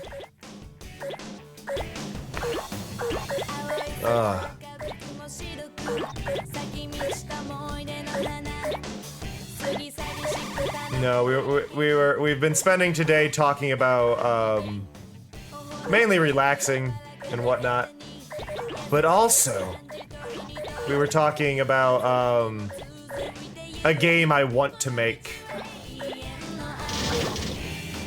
Have a good night, Puka. Thank you for lurking. Talk about a game I want to make, and it's very much if I didn't have depression, you know how much more shit I would get done in my life? That's what this all comes down to. You know how much shit I would get done if I weren't depressed as fuck? For lack of better wording. Like, just saying that, my eyes teared up a little bit, like, yeah. No, because I gotta work on stream stuff. I gotta work on the new overlay stuff, things like that. Yeah, I don't have any. So I'm kind of going on my own road there. Because I live in America. And I'm self-employed. Oh, lovely. Input Bowl 2022 so there's choices there. With a gift sub. So yeah. There's choices that need to be made in that regard. Thankfully, I have a very good handful of people that I can talk to, and I'm not in a situation where I'm at risk from my depression. I am in a state at which depression will screw me up. I might be bedridden, but I'm able to write things down as I'm aware this is my depression. And that, I think, is the very key thing. As long as you can keep the fact and go, this is my depression talking, it makes the depression a lot less worse than it could be. And I think that's a very key thing, I think, with depression is, as long as you are aware of what is the depression and what is not, it could be far worse. Like, my list of mental health issues is so much. Mainly, typically speaking, though, we have depression, we have anxiety, we have ADHD, we have dyslexia, we have trichotillomania, which is a form of OCD. So we have OCD, a bit of dyspraxia, and it's just like thing after thing after thing, and it's like, yeah, and a bit of schizophrenia in there, which is caused by the depression, but I'm able to separate the depression and the schizophrenia, and I'm aware of when it's those things. So as long as I have that awareness, I'm not too worried. And I think that's really the key thing. As long as I am aware. The only thing that hits me that is a bit of an issue when my depression is bad is I will snap at people. And it's mainly just because I'm overwhelmed, and at a certain point my brain just can't take it anymore. So I will snap. And it's like I'm going to bed. A lot of my response is I'm going to bed, you know? So depression's an asshole, but while I may not have control of it, it doesn't control me. Right? Hey, JT.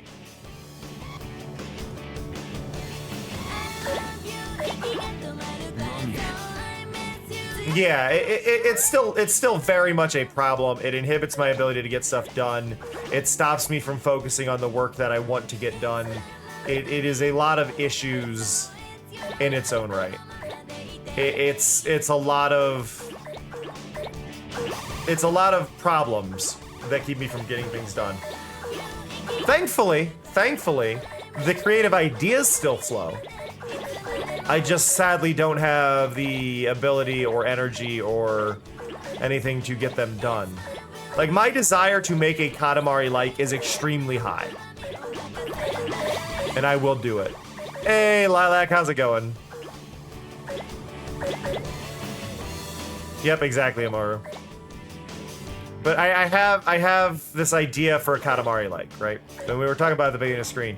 But what I want to do, I want, and I'm gonna go over this again because when you have a game dev in the chat, you start talking about game design things you want to do because it's exciting, especially when you're playing the game that inspired it, right? I want a Katamari game, but I want it to have, I want it to be all eternal mode. I want it to be all eternal mode. So not this challenging, not even the getting bigger. But I want it to be the combination vibe for what I want is Katamari combined with Power Wash combined with web fishing, which is a weird combo of 3 titles, but those are the 3 best examples of what it is. I want, instead of rolling a Katamari, but same controls, I want the idea to be driving around like a Moon Rover, a Street Sweeper, something with 2 tank treads, and then you're doing tank steering. You're still using the analog sticks, you're still controlling it the same way. You're still, left analog stick is your one direction, right analog stick is the other direction. But you're driving around a little Moon Rover using those same controls. Which actually I think would make the controls make more sense to a lot of people who were doing it. But I want the controls to be that. On your little cleaning vehicle, whatever. And then you're driving around, you're super tiny, you're harvesting moss from an aquarium, you're scraping it off the glass to keep it clean. And it's slowly growing on its own and just constantly refilling the thing, but basically you treat it like an incremental.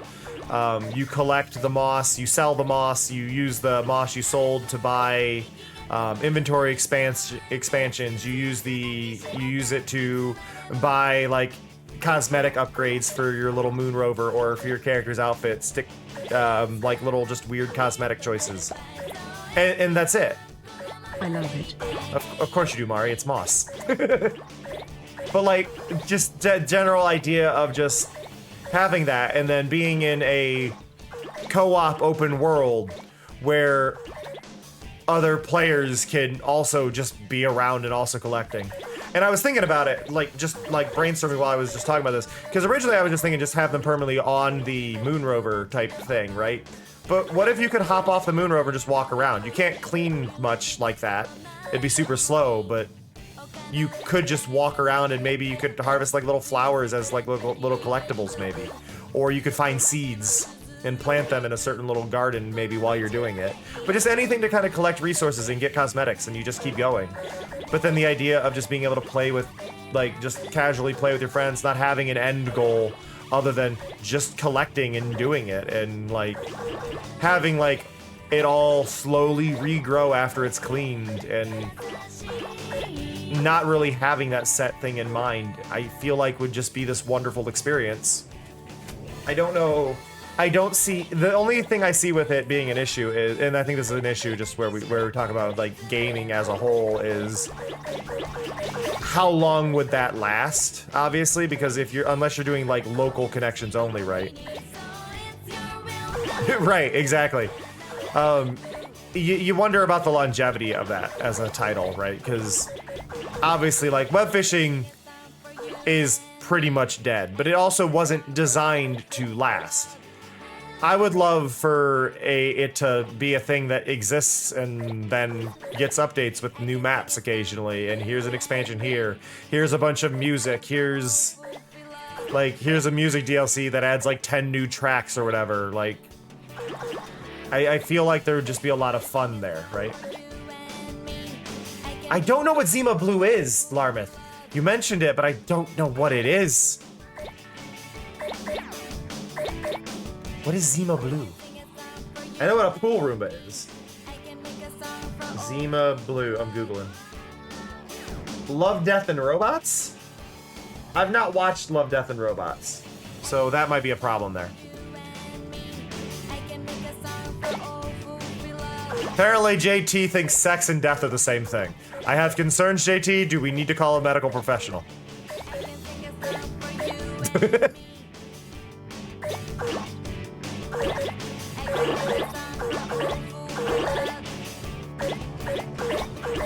I think that's what Zima is. I don't think you're wrong in that, Dirtbag. I believe Zima is a drink that I have heard of. Hey, Sonny.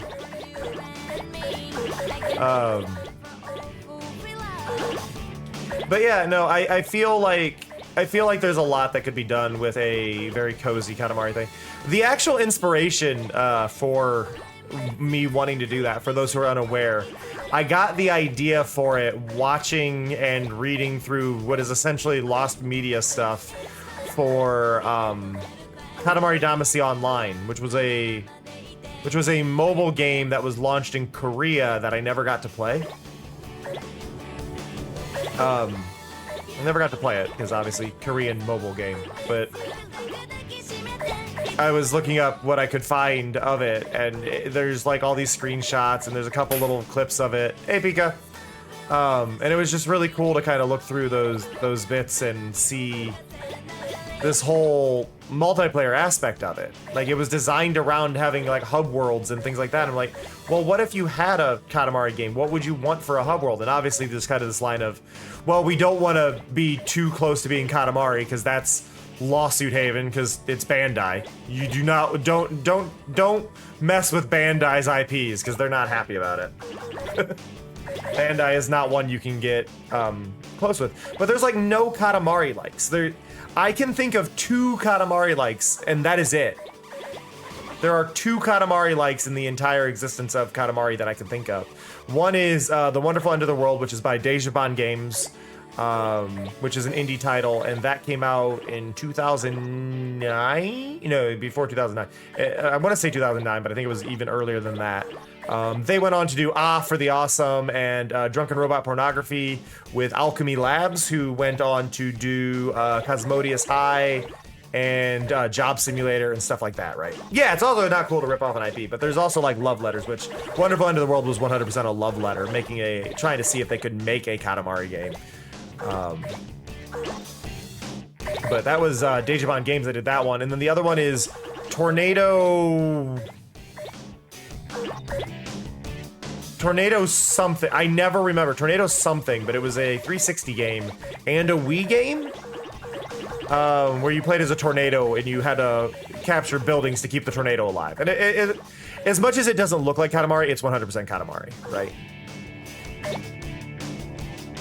Yeah, exactly. You need to do things in a different way, and that's where like my goal with it, if I were to make it, would not be to be getting bigger or having the goal. Donut County is inspired by it, but it is also closer to like the IO games where you're not really. That's stage based, right? It's not level based. It's quick stages and doing a quick short puzzle, rather than collecting a lot. So while Donut County is definitely inspired by it, it doesn't have Katamari. It doesn't feel like Katamari to me. It is by no means to say that Donut County is not a wonderful game that was inspired by it, but it's just not. It doesn't scratch the same itch as Katamari. It's like I see your inspiration. I love that you were inspired by it, but it's not a Katamari like, right? And I think that's kind of thing. It's like I want more Katamari likes. Leave my puppet mode alone, Lilac. I also have a forearm. Fun fact: that is a photo of my forearm that has been compressed and posterized. Puppet mode is going to be getting a revamp with the new model, and I'm not sure what to do for that. I'm gonna have to do some extra work on puppet mode. But Puppet Mode will be getting a revamp. There's also plans, and this is partially thanks to Sunnyside, so shout out to Sunnyside here. I'll be doing things with heart rate monitors for the new model as well. So I will be doing things in which it will involve like actually having expressions that change based on my heart rate. So especially if we do like a spooky game or whatever, we'll be able to have my expressions automatically change. Even in this is the thing, not gonna be limited to just the PNG tuber. I could change my overlay based on how scared I am. I could make if I do a scary game, I could make like lights flicker or everything start tinting red or make the game start changing its colors based on my heart rate alone. Like, there are abilities I will have based on just having a heart rate monitor. Technically speaking, I have a heart rate monitor, but it's one of those chest strap ones, and it is the most awkward thing to try and use, and I hate it. I just absolutely hate it. So, I hate that one, and I'm not gonna bother using it. I used to use it way back. But yeah, there will be a lot of little things there that I think will be really, really fun and interesting. Just to have different expressions, like having a very, like, sweat drop, eyes panicked, horrified look. I think it'll be great. I use a foot pedal, but I use it specifically for this. So you can see behind me. My foot pedal turns me to 25% translucency. Because if there's ever something behind me, I want people to be able to see that, and that's something that I usually, if I need it more on the fly. It also, the other foot pedal option does push to mute and deafen, so if I'm with other people, I can talk to y'all without talking over top of them. And then I don't know what my third button is. I think that's my death counter. Might be a death counter. I don't know what's on that third button. I have something on that third button. I don't know what it is. I'm not gonna press it.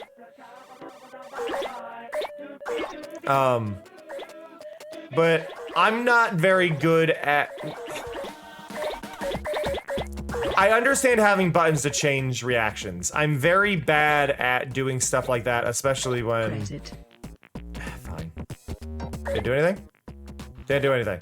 Now, if it is a death counter, my death counter is currently set to track Ratchet and Clank, and so I don't bump my death counter, which is why I think that is my death counter.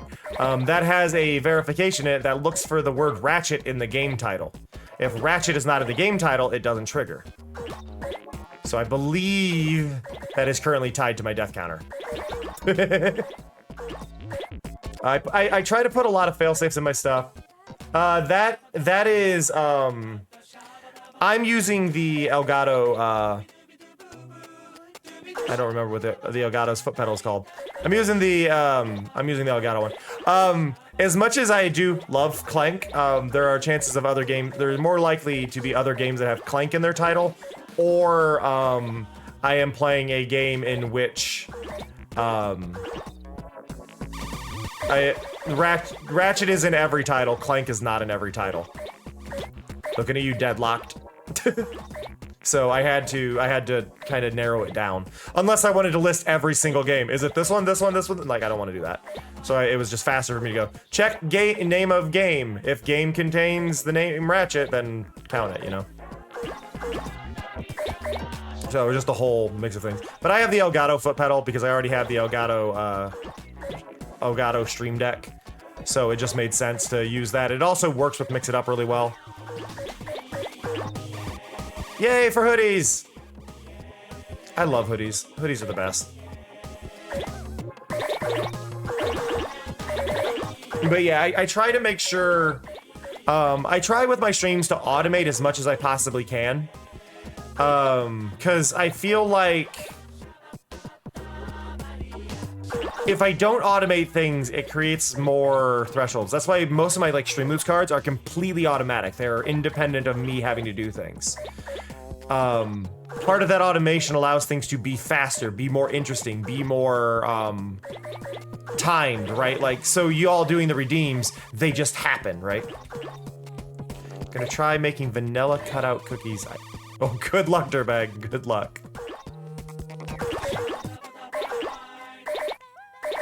Yeah, exactly. The more things you automate, the more fun that can be had. Like, there's a lot of things, like, out of my buttons, if I just stop this really quick.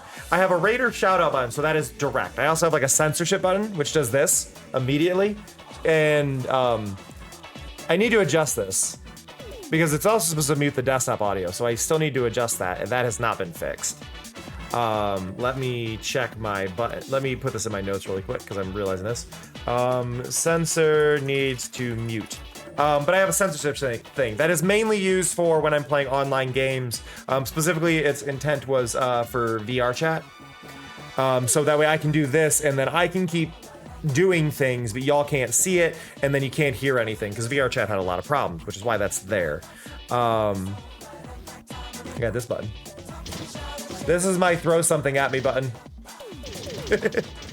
My opacity, I've got a bunch of different things in here. But like a lot of these are more toggles for getting things to go. Though here, we'll do a fun one. Everybody, I hope you're paying attention or at your keyboards because... There we go. Because I got a button for that one. But I've automated as much as I possibly can to allow y'all to do whatever. So for those who don't know, there's a little...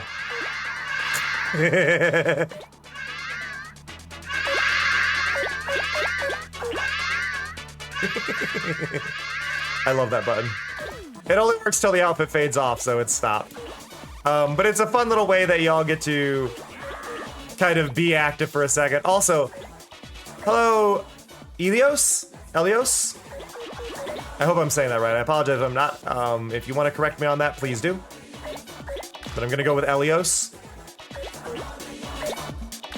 Until told otherwise.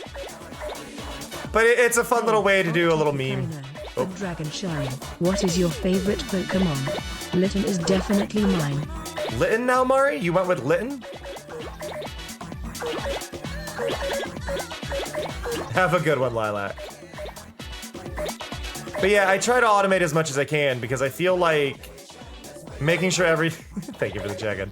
I think there's just a big charm to things being instant, right? Letting chat take part of it and...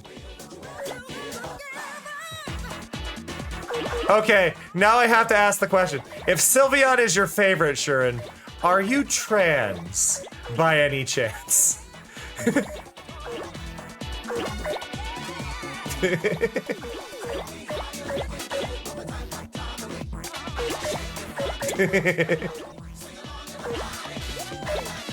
I'm just saying, I've never met a cis person whose favorite is Sylveon. Oh, Dirtbag, you've been cursed, haven't you? You got cursed by that one. Because you can't just go, oh, Vaporeon's my favorite without getting a weird look from somebody.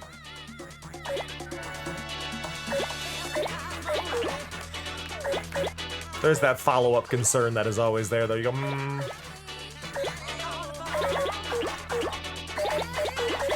My favorite evolution is Umbreon. Or Espeon, and I could never decide. They're both really cool.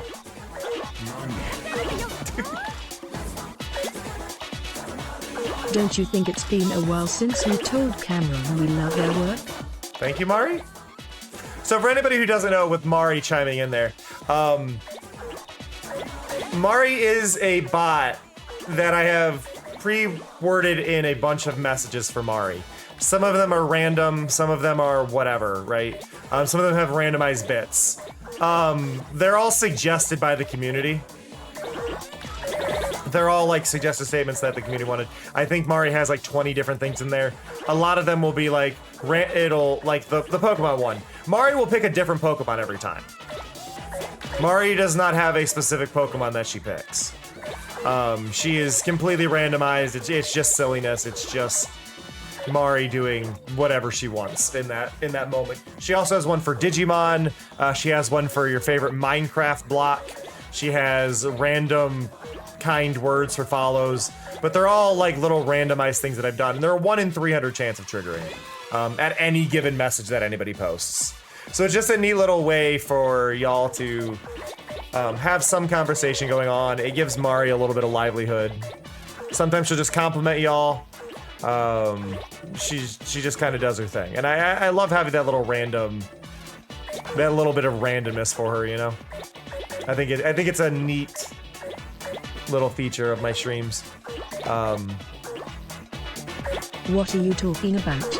I'm speaking and thinking 100% on my own. Sure you are, Mari. Sure you are.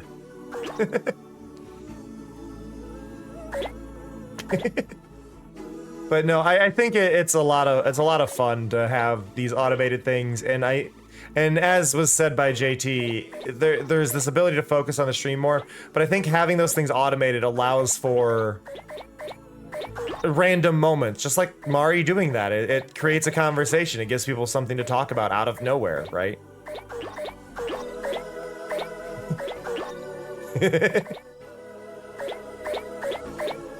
And it's a lot of fun, and people can submit their own things to it, and...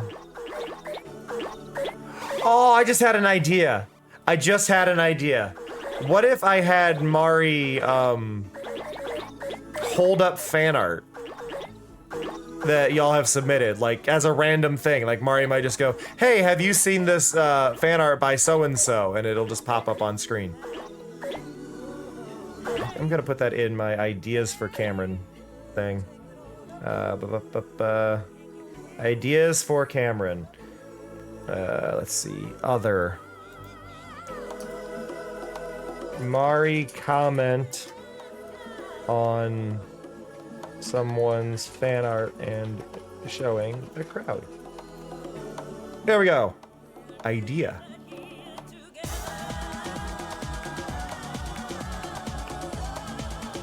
See, and that's how we do that. I think it'll work better with the new overlay ideas and stuff, where we have a bit more space to work with. But just letting Mari hold up somebody's drawing and go, hey, have you seen this piece by? And then it'll just detect the name of whoever made the piece and show it off, I think could be really, really cool.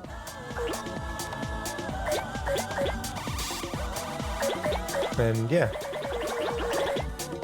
Maybe we give, like, Mari a little, like, board she can hold up or whatever. But yeah, for anybody who doesn't know about those, they're submitted in the Discord typically. Why do I have an error of something not connecting? What's not connected? Stream elements, it's always stream elements. Mari drags a fridge in. It's not a bad idea, Clue. Oh, I talked about this on Sunday, but I want to talk about this again. I got an email the other day from somebody offering to edit my VODs for my YouTube channel. The only reference they have is a crypto channel, if you want any idea of how much it's definitely a no. But you know how much they wanted per video, and I'm not faulting them, but it's this idea of you think I make enough money to hire somebody, like type situation. They wanted $50 per video, per VOD, which arguably not a bad price considering a 3-hour VOD. And 5 hours of editing makes sense if they were doing like $10, right? But they wanted $50 per VOD. Or I could get, I think it was 3 VODs edited down, and then 6 short videos, which I think were like 10-minute highlight video things for $250. My brain just going, I don't make money for this. $250 a week. There's AI probably involved. I wouldn't doubt it. Like AI scrubbing the VODs, but it was just one of those like, I don't know you. Like, I don't think a lot of people understand this, and I think this is kind of a situation of artists versus non-artists, right? Artists versus non-artists when it comes to commissioning and working. I'm not going to hire somebody who reached out to me. I'm not going to commission somebody who reached out to me. Now, I'm speaking as an artist. I am not going to want to work with somebody who reached out to me who I have no connections to, nothing. I want to ask my friends who they have worked with for who I should work with. I want artists that I can look at and go, my friend liked your stuff. I like your stuff. Can I hire you to do this? And this is a video editor is such. If I go, hey, I'm looking for a video editor, does anybody have any recommendations? I'm gonna go off of that, off of people I know. I'm not gonna go for the person who goes, I edit videos, I don't trust you. I just suddenly don't trust you, and maybe I'm paranoid, maybe I'm in the wrong here, but I have been very strongly of the stance of, if you're reaching out to me and I've never interacted with you, you're probably not to be trusted. Yeah, it's just, I'm gonna tell y'all something that entirely changed my world on some of this.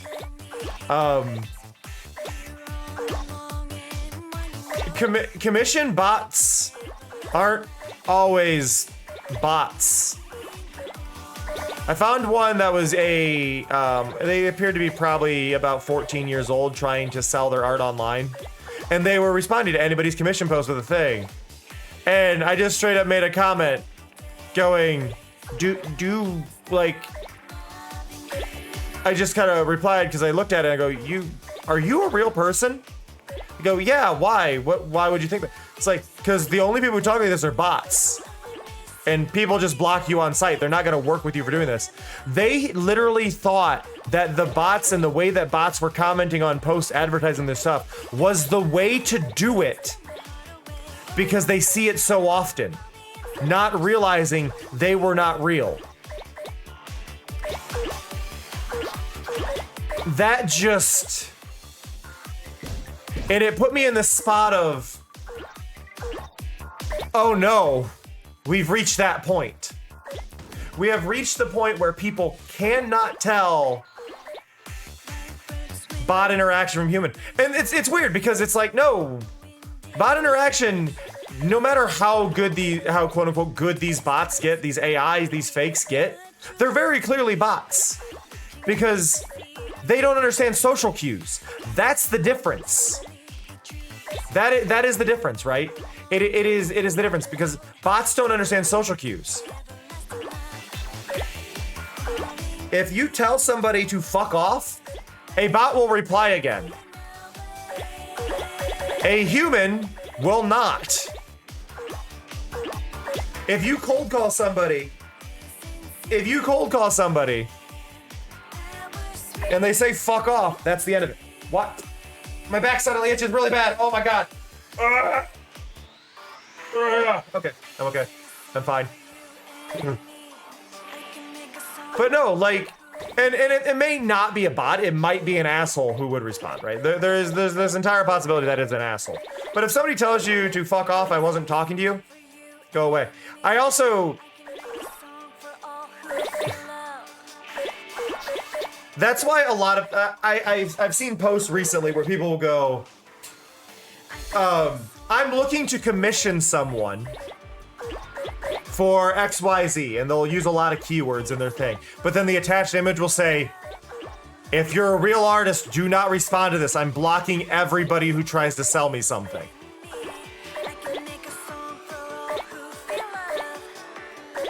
And it's like, yeah, that actually is a smart move. The problem is you get people who use alt text for everything who might get fucked up by it, but yeah.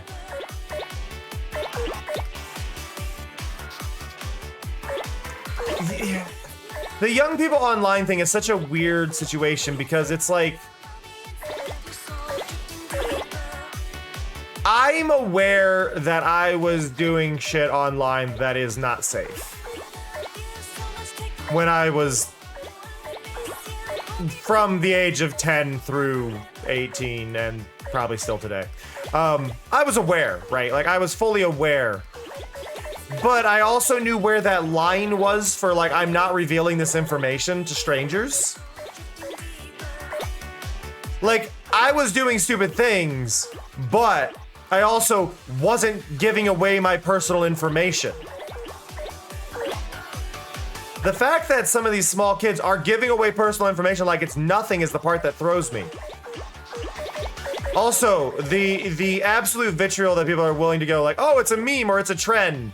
Like the number of people commenting SYBAU on posts that are definitely like 13 is like, wow, you're just an asshole. You may be a kid, but you're still just an asshole.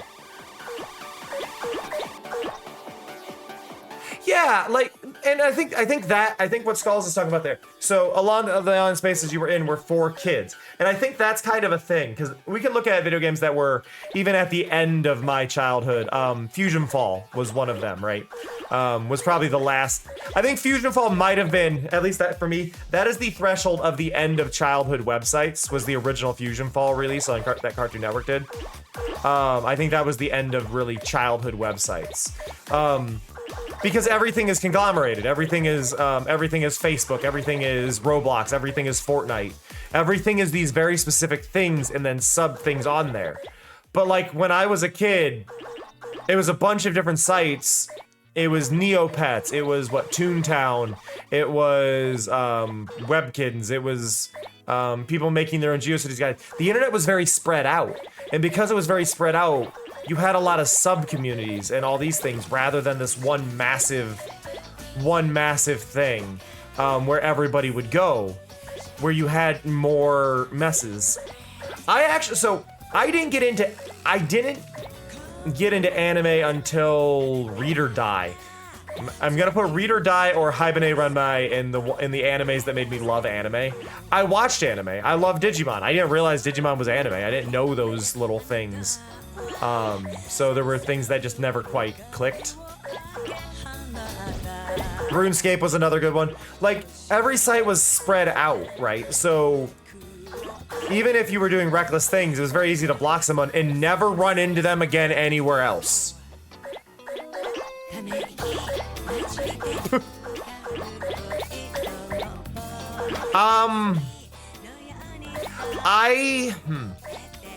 I know those existed, but that was never a realm I went into. I ran my own GeoCities page, and I don't even remember what it was about. And then I actually ran a fairly successful Neopets fan guide site for about a year. Which was pretty cool. And I ran that at 14? But I ran that for about a year. Had my own website, had all that going on. But like, the important thing here is this was all before social media, before there were social. So it was just people making them. They were using the guilds and stuff to communicate on like Neopets, right? It was random stuff like that. And it was really, really, really cool to have this interlink. Because this was when Neopets was still owned by Nickelodeon.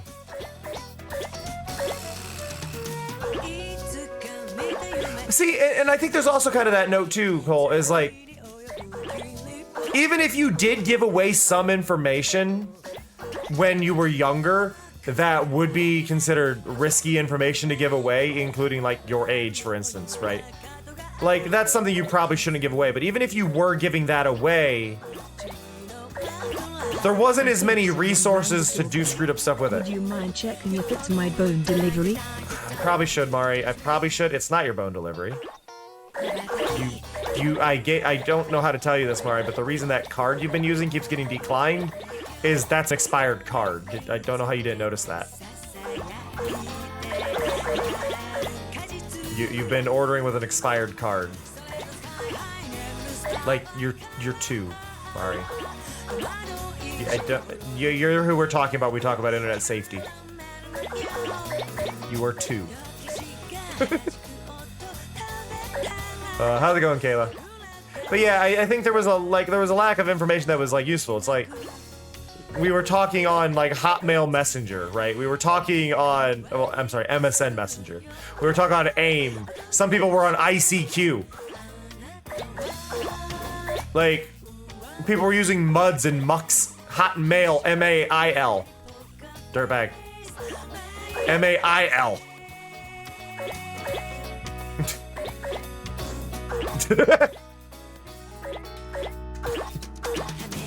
Someone's mind in the gutter. We were using Trillion. We were on Habbo Hotel. We were on like different sites that were weird and silly offshoots of stuff. It wasn't.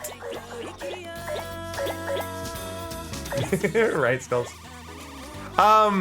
People still use Hotmail's email, yes, because that redirects to other things. But that isn't, you can't, but it's not the same thing. Gaia was another one. The last I played Gaia was when they added, what was it, OMG, their MMO. I have said this a thousand times. I have said this 1,000 times and I will say it again. Social networks need to monetize themselves the way Gaia monetized. No, you are thinking of a different game. Gaia, it was dress up doll forums. You are thinking, I don't remember the name of the mushroom one. I know what you're talking about, I just don't remember the name of it. That was more of a game. But no, social networks need to do what Gaia does. You don't need to do ads. I know what you're talking about. I know what you're talking about, Kayla. It's not. You were talking about a side-scroller platformer MMO game. MapleStory, there we go. Gaia though, Gaia was dress-up dolls, and each month they would have limited edition outfits that you could only get for like $5. You would have to pay to get one of the accessories and do your dress-up thing. It had microtransactions as a purely optional cosmetic you could get for yourself.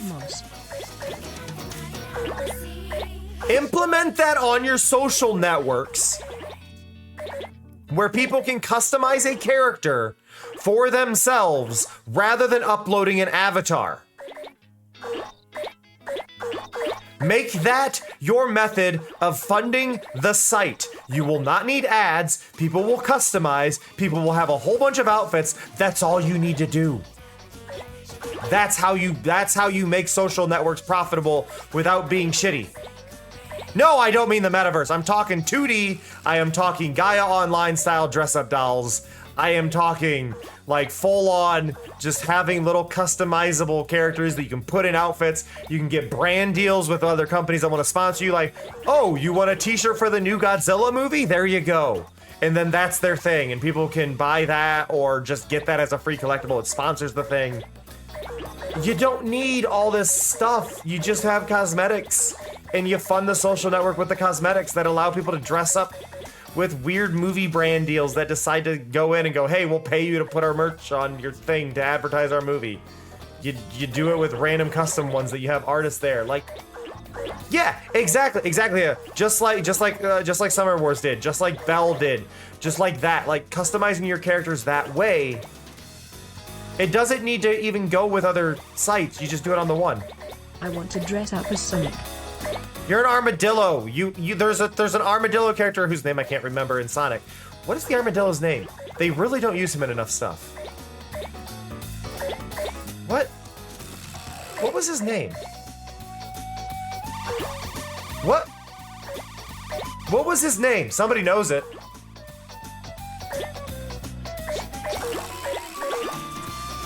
The armadillo.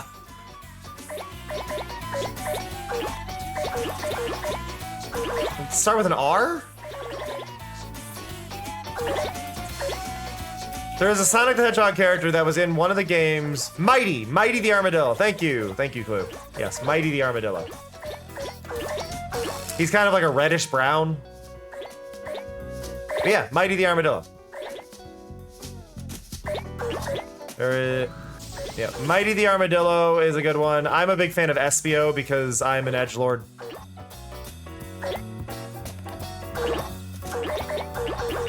For what it's worth, Cole, let's be honest, it's surprising that Snapchat's still going.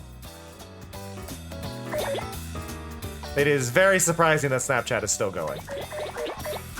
Though apparently Skype is officially dead now. Skype has finally died after Microsoft bought it.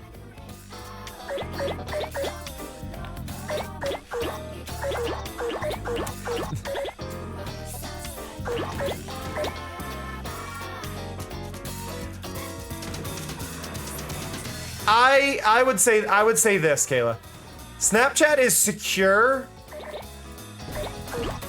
if you're an idiot.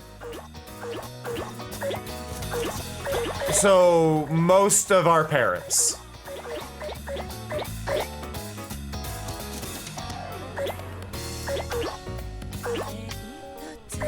If you are internet illiterate, Snapchat is secure.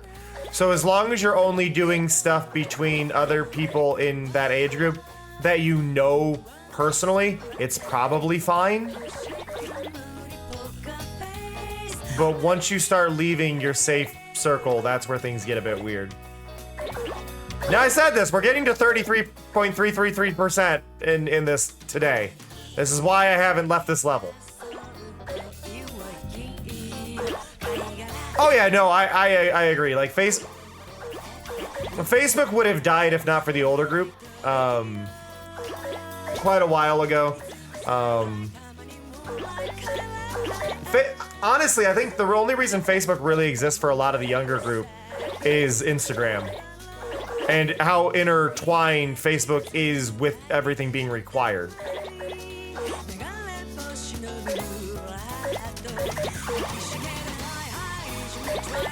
The fact that Facebook wants to make AI friends for people so they feel less lonely is one of those things where you go, that completely loses the idea of making people feel less lonely the moment you tell them they have AI friends.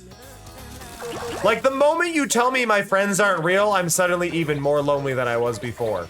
I feel like that theory is just extremely lost. Like, that idea of making people less lonely that way. I wish the interviewer on that, Kayla. I wish the interview that moment went, how many friends do you have?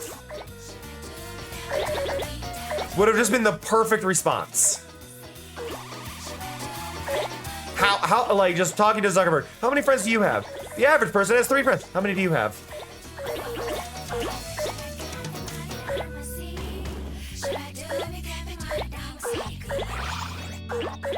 I'd say I would have seen the blood drain from his face, but honestly, he is quite possibly the palest non-albino person I have ever seen.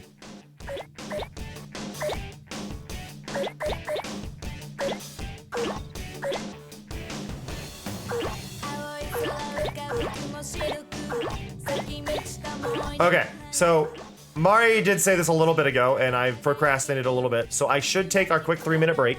For those who don't know how this works here, I do not run automatic breaks at any point in time on my streams. I am highly opposed to the idea of automated breaks. I find them to be disruptive rather than helpful. So I basically deal with pre-rolls being on for a little while until we can step away, take a quick break, and then everybody can do it so you don't miss anything, and we take our little stretch.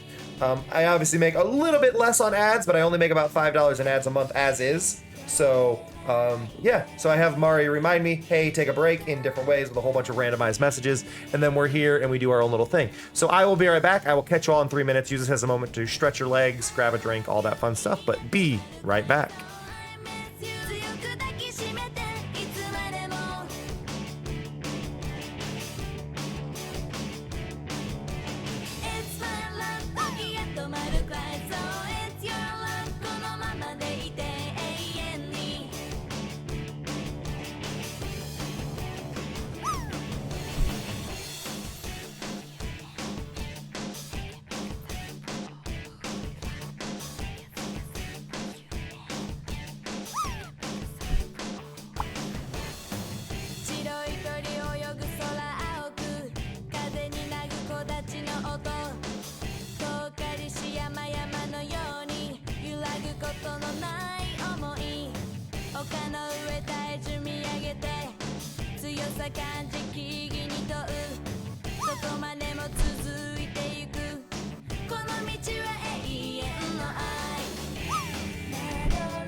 can make a song for all who feel love.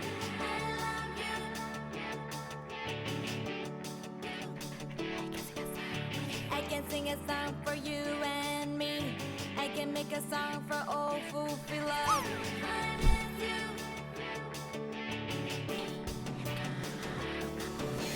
I can sing a song for you and me. I can make a song for all who feel love.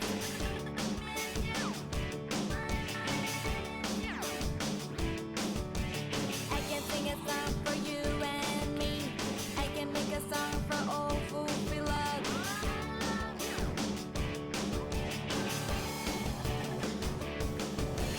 I can sing a song for you and me. I can make a song for all who feel love.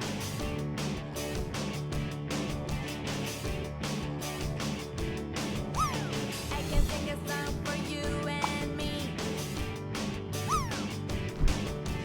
I can make a song for all who feel love. I can sing a song for you and me. I can make a song for all who feel love. I can sing a song for you and me. Hello. Hello. So, really quick, apparently people can connect to the Star Trek servers again. So, just a little comment. I don't know. I just tried to open it on my phone, and I was having connection issues still. So, things may vary from person to person. But I think I just swallowed a bug. Something hit my throat. What the heck? Anyway.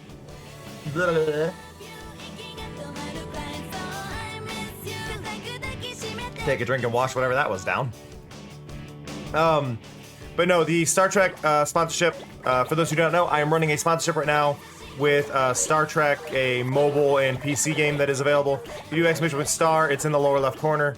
But basically it's a huge free way to help support me.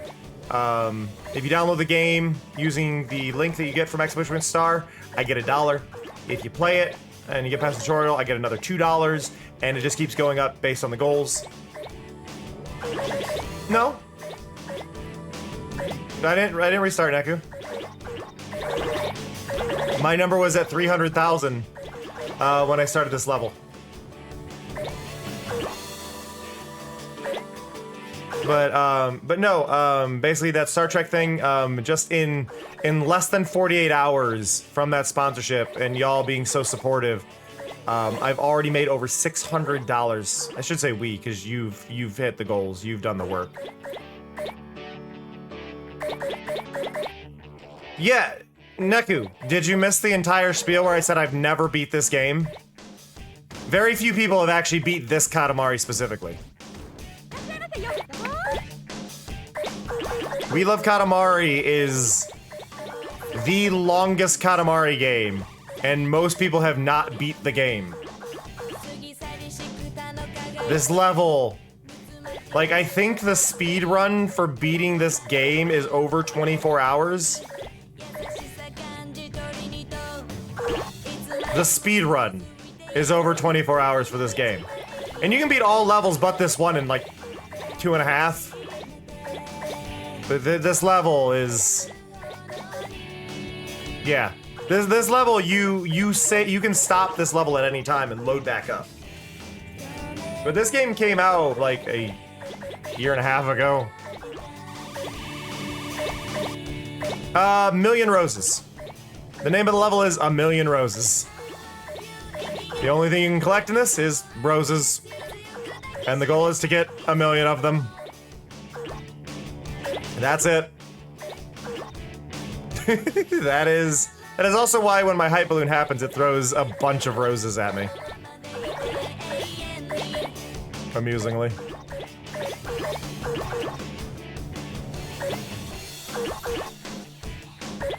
Yeah, no, this game specifically, the last I saw of a speedrun was way way up there. And it's just because of this level. The other levels you can reach the goal and like early end them, and it counts as a complete or whatever. So you can actually like speed run. If you're speed running it, you can get like the main levels done in like no time. But this one has a set goal that you have to do in order for it to actually count as complete. Which involves you have to get 1,000,000 roses. So most of the, like the speed runs that the speed runs that existed when I last looked up the speed runs for this game, are literally just somebody finishing the level is a speed run. It's not even like this varied thing. It's like, no, if you finish this level, you can submit it as a speed run and you'll probably be in the top 10. It is a very, very small group of people that have this as a completed thing. And here's the thing. This is not the first time I've done this. I think I had 280,000 on the PS2 version of this. This is a remaster. So I would actually be at about 600,000 that I've shown on stream. Except this is they remastered the game. Yeah, I did a 12, yeah, I was gonna say, I think I ended at like 280, but 200,000 to 250K also works, yeah. But that was a 12-hour stream of just this level. So you can see, like, you can speed it up a little bit if you're doing this. Doing the speed boost mechanic every once in a while. Like, yeah, it moves you around a bit faster, but at a certain point,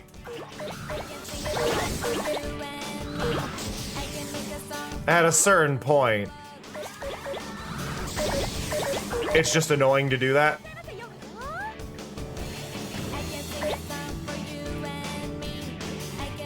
Like, I feel like if there's probably a lot more people that have it complete in this one, but I have a feeling that a lot of them, their saves are modified. Since it's now on PC, it is likely a modified save file, changing the number that they had. Just because it's a lot easier. So unless you have footage of the entire thing, I'm not gonna believe you. They might increase the respawn rate somehow in the code. Maybe, I don't know. But...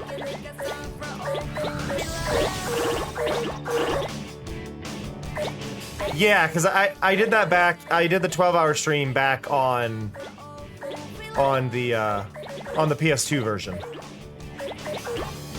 Because Cleo joined me for part of it.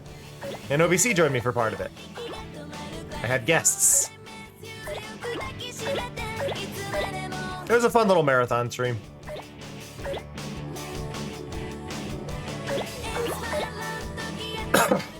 What's nice, though, is since there's no timer in this level, I can just sit here for a second while I grab a drink.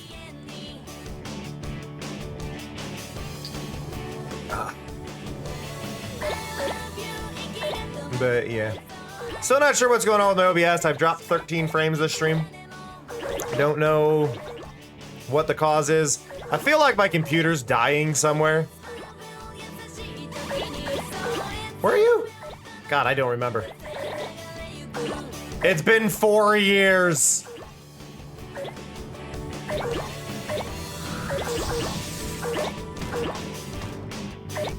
Four years.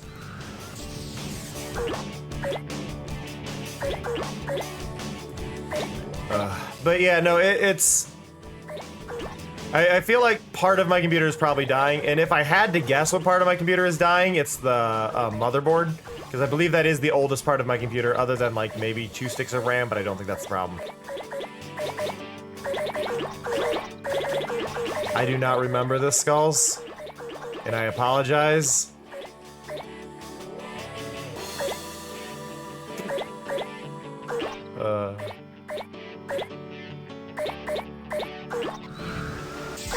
Whee!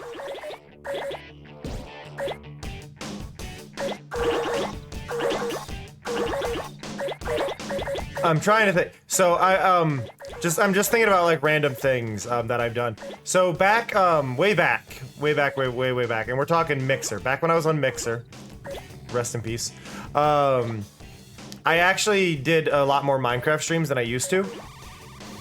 And one of my Minecraft projects that I was actually doing was I wanted to do creative builds, but the builds were trying to use vanilla Minecraft. And this is before armor stands, just to be clear. This was before armor stands. It was to use vanilla Minecraft to try and recreate famous buildings from different different cartoons and things like that. Like I was building like Twilight Sparkle's treehouse for one of them, things like that. And I missed that. I missed that weird little project I had. It was a fun one. I feel like that'd be a fun thing to do now though with armor stands. So Fuss is screaming with the amazing. I love my hobby.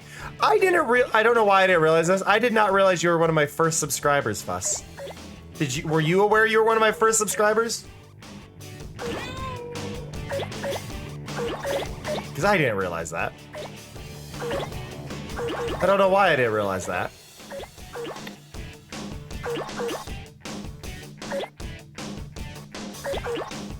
Or at least you're early enough in the list that people have been kicked off of the list and new ones have, and you've been pushed into the recents. But still.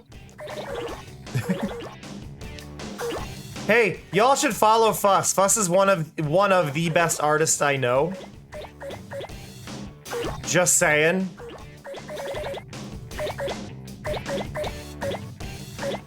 And I'm not even talking about Fuss's other account. I'm talking about Fuss's safe for work art is absolutely stunning.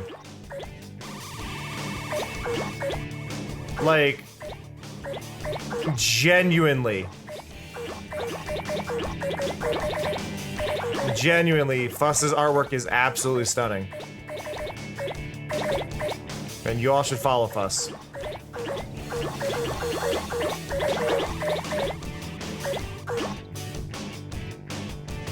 Like, Fuss does some of the absolutely most beautiful stuff. I'm gonna promote this correctly. I'm gonna promote this correctly. I'm gonna go here, and I'm gonna go here, and I'm gonna go here. All of you on Blue Sky should go follow Fuss.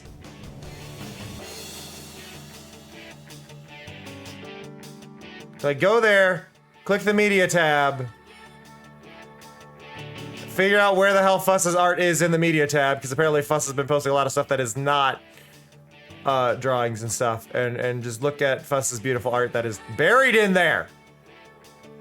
It's all buried. You can go to their website and get non-buried stuff though. But Fuss does absolutely stunning work. Like, Fuss's artwork kind of reminds me of, you know how you get those, like, character books that have, like, I know, like, you get, like, a whole, like, guide, right? You get, like, a concept art thing where it shows, like, the artwork of the character on one side, and then you have, like, a whole scrawling thing of information explaining them. It can be, like, a Dungeons and Dragons book or any video game guide for stuff, but you get those, like, super ornate, really fancy ones, like...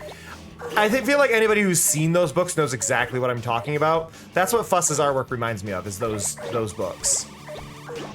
Those ones of just the absolutely, like, beautiful, like, full-page drawings of a character on the one side, and then you would just have, like, this super, like, intricate, like, background and all their information and all that. That's what Fuss's stuff reminds me of.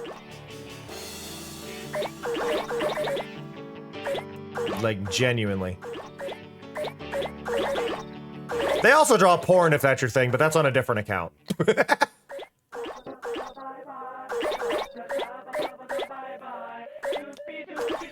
I only mention this because this is funny to me. This is a funny thing to me, right?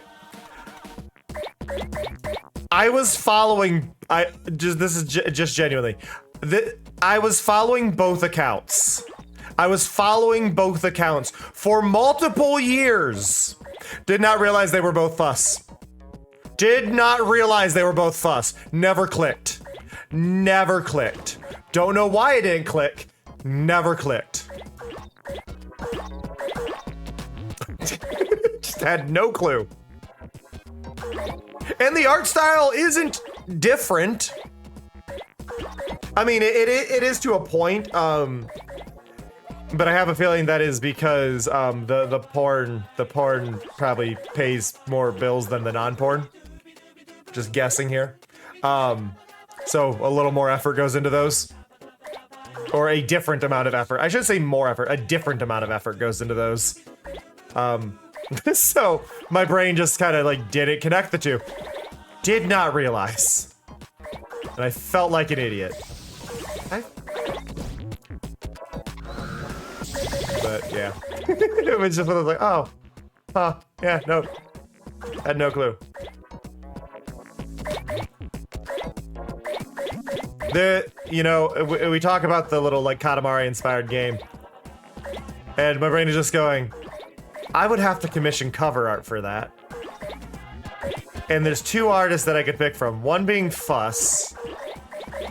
And then the other would be Lady Jane.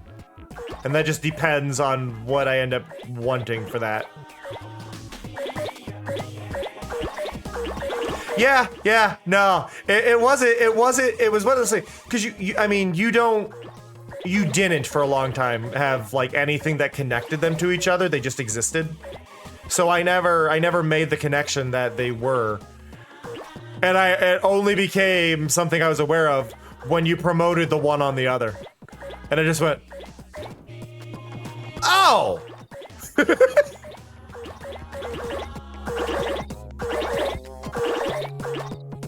Clue, I would never reach the point of having a physical copy of anything. Even if it was super successful, I would never reach that point, as much as I would want to. But no, Fuss and Lady Jane have very different art styles. Lady Jane's art style is more akin to Katamari style, where Fuss's style is more akin to Dragon Age.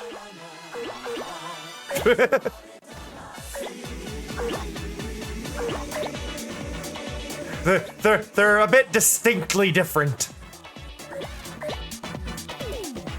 Where are you missing them?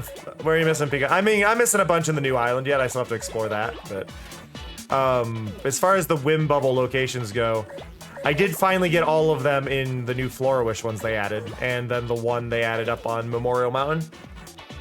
I'm glad. I think it's really cool that they added them. No, but I mean, are you missing them in Flora Wish? Are you missing them in Miracle Mountain? Or are you missing them in the new region? Pika, because you can see that without going to the website.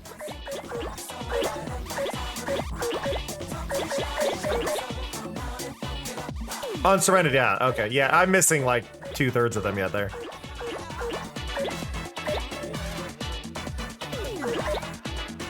But no, like aesthetically, it's always one of those things where you do the kind of like two different art styles, right? Or you get like the cover art that's like the super fancy stuff, and it's very interesting to see. I actually, for those who have seen Lady Jane around, Lady Jane is a wonderful artist with a very unique style, but I actually found them through the Katamari subreddit, which I don't even use Reddit, just to be clear. I will tune into Reddit like once a month maybe, and I just happened to visit the Katamari one, and Lady Jane had posted a fan art thing. And I saw it, and I'm like, I'm gonna find them on Twitter, and I followed them on Twitter years ago.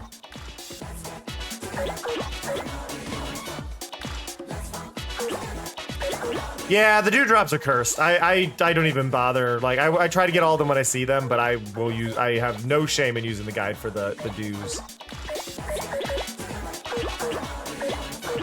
Speaking of Infinity Nikki, I platinumed it yesterday, everybody. I finally platinumed Infinity Nikki. Oh, Pika, there's an official map.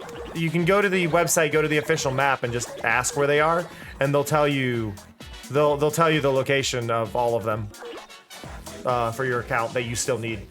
It's great. It's useful. The official map is fantastic. I love that they basically just made an official map to screw over the unofficial map.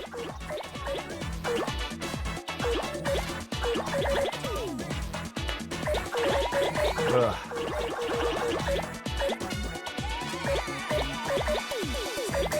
Yeah, I figured they wouldn't. Which I kind of like. I like that it's delayed. I think it'd be really cool though if like the map wouldn't allow you to search things until you had like at least like 80% of them.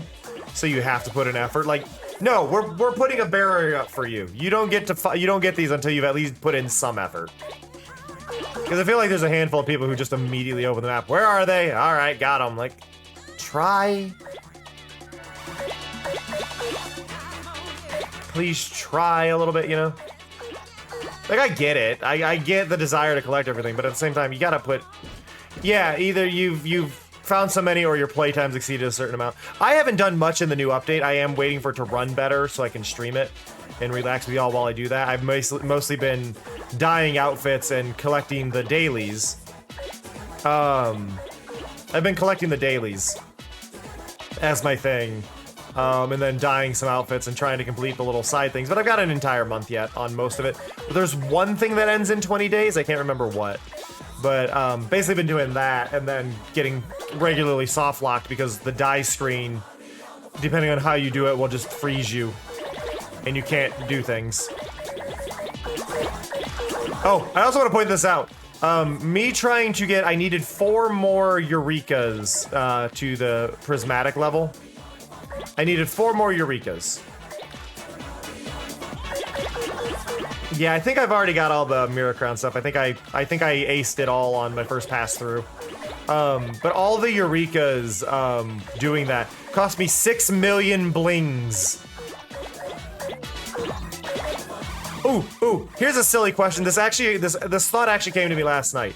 This thought came to me last night while I was watching somebody playing a different video game. But if you were to make a game and you had to name the currency for your game, what would you name the currency? What would you name the currency in your game? Dollars isn't allowed. Money isn't allowed. What would you name it? Specs is a pretty good one.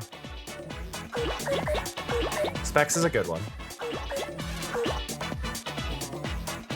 Does that mean something, Dirtbag? Because Crouch? What is Crouch? Crouch? It sounds like a type of weed.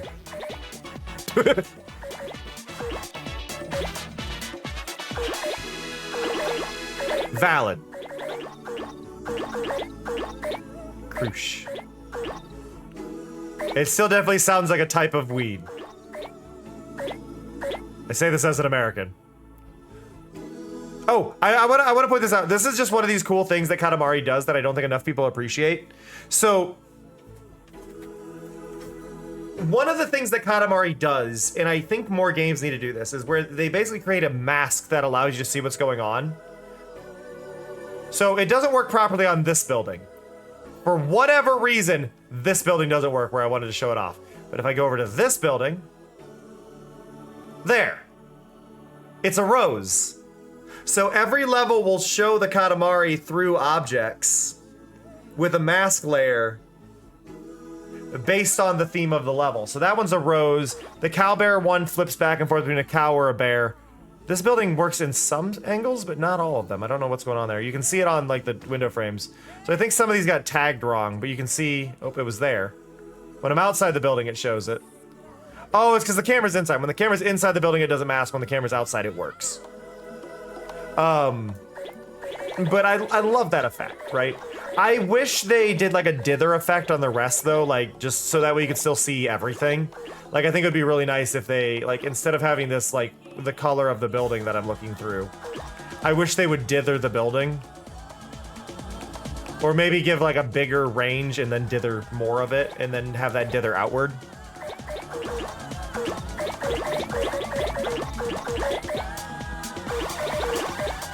Nintendo patent to think? Or I mean, this is Bandai. Bandai's got a handful of things, but a lot of people do different dithering methods for seeing through things. I don't think that's so much an issue. I know Bandai had a patent on mini games in their loading screens. You were not allowed to have mini games in your loading screen for a long time because Bandai had a unenforceable patent on it. And I say unenforceable, it eventually got like brought to court and it was deemed unenforceable.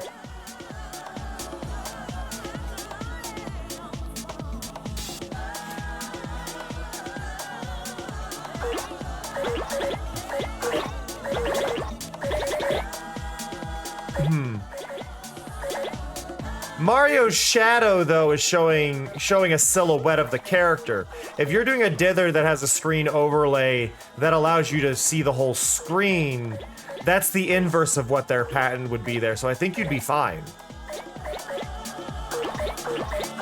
right? Like I think that'd be the opposite direction, right? I think that's a little bit different because this is allowing you visibility of your actual thing, whereas the Mario one with their design is giving you a silhouette that your character converts to when masked.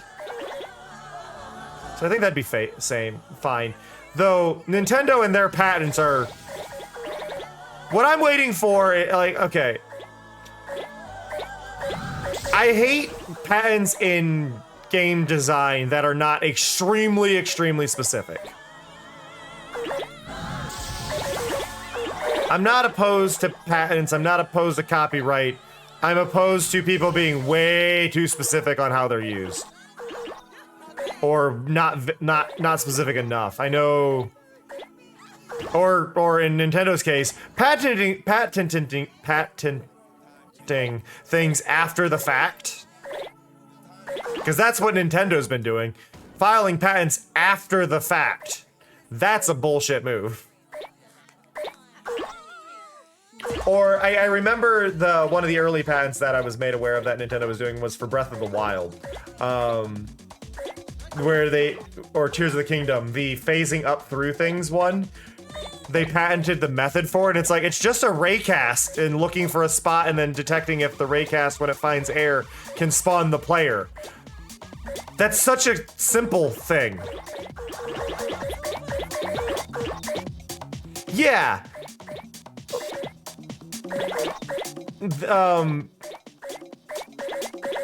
one that I find funny though, specifically with Nintendo, which this is something that throws me. From what I hear, Nintendo filed the patent for the ball throwing catch mechanic in Pokemon, right? Nintendo filed that.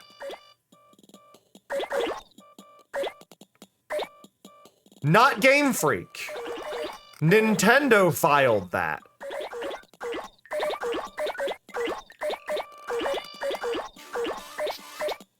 Which, why didn't that click to me before? No, they don't own it. I looked into that, Dermot. I thought Nintendo did own Game Freak. They don't. Like, on paper, they don't own each other. They are separate entities on paper. In action, they're not, but on paper, they're two separate companies still. Yeah, that's what just clicked. I didn't realize that till just now. Like, but it's also completely unenforceable. Like, Nexomon has existed for multiple years prior to them filing that patent. So that patent wouldn't hold water if it did go to court. It's very much a patent in the form of, was it slap, where you do a frivolous lawsuit, right, to silence the other party? That's what it is. It's a slap lawsuit. Because it's totally unenforceable. Like, if you have the money to fight it, it's completely unenforceable. Because, like, there's too many other things that have done this.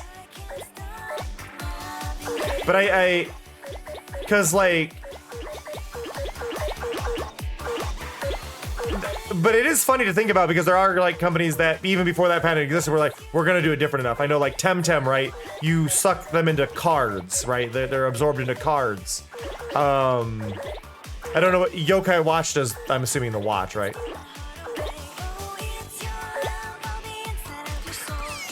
Yeah, probably, but it's used for intimidation is the general thing, right? Skulls, like, it's the same concept. Not necessarily the same end piece, whatever, but it's that same concept of basically using your money to push them. And it's weird. I'm gonna bring this up again. As a thing. Because if we're gonna talk about anime and video game mechanics, I can't get into this without going, we really need to reboot Metabots. Because with modern day toy technology, Metabots would be the coolest thing.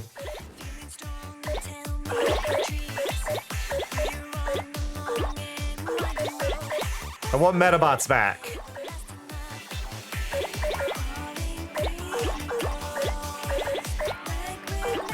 Nope, that didn't happen, Kayla. I have no idea what you're talking about. I actually have no idea what you're talking about, Kayla. I didn't know somebody made a fan trailer. I had no clue about this. This is just something I regularly talk about. Metabots are robots where you would actually compete and have to wager a part every battle.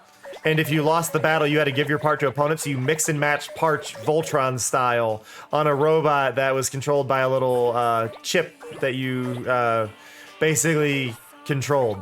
So it was Rock'em Sock'em Robots, but really cool. It was fantastic. But now with the world of 3D printing, can you imagine the cool stuff people would make for it?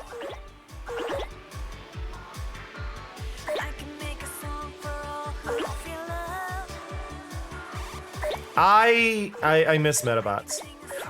The thing I was a big fan of growing up when I was, and this is, when I say growing up, things that I was really into before I was 10. There were 2 movies I watched a bunch of. One of them was Warriors of Virtue, which is probably a huge chunk of why I'm a furry. That and Beast Wars Transformers.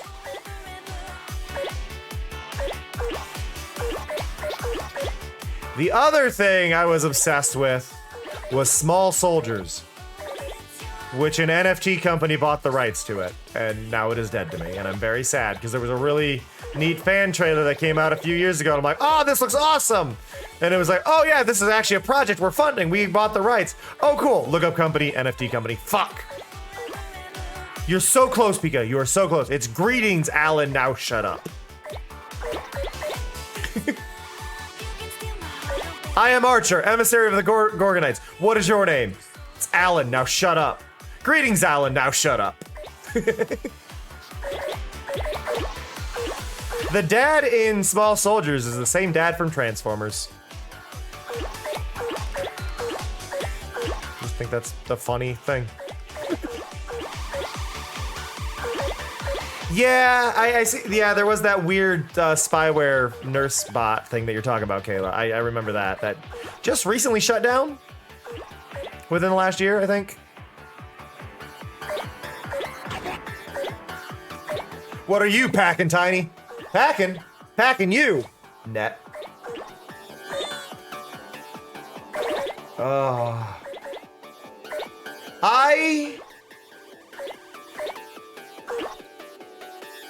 Who I am as a person, so much of it can be put to certain TV shows and movies I watched growing up. Certain movies influenced me a lot. Small Soldiers had a huge influence on me. Kids in America had a huge influence on me. Beast Wars Transformers, huge influence. Rugrats, Invader Zim, and Angry Beavers and Cat Dog, huge influences. Digimon, specifically Digimon Season 3, but Digimon 1 and 2 also had an influence. Digimon Season 4 doesn't exist to me. But it's funny when you can kind of like trace things back to shows. Powerpuff Girls were a massive influence on who I am today.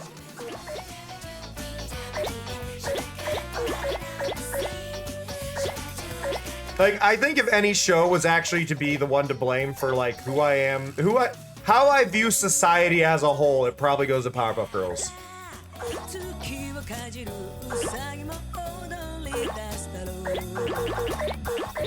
I don't know. The weird thing for me, Kayla, like I couldn't even get into Frontier because the problem I had with Frontier is I don't like the concept of the kids becoming the Digimon. There was something about having that soulmate companion that wasn't there that kind of ruined it for me. Power 38. You look fabulous today. What's your secret? You really just compare me to Mojo. You know what? No. Mojo Jojo is kind of a summary of ADHD, isn't he? Fuck. I was gonna try to argue with you, Beard, on that one, but it's like, no, you're right. No. They still had their partner though. They merged with that, and that was in the original. That was in the original as well, with Omnimon, who wasn't originally named Omnimon. What was his name in the original one? Alphamon? Was it Alphamon? They had 2 different names for Omnimon. I think it was Alphamon and Omnimon. Omegamon. Thank you.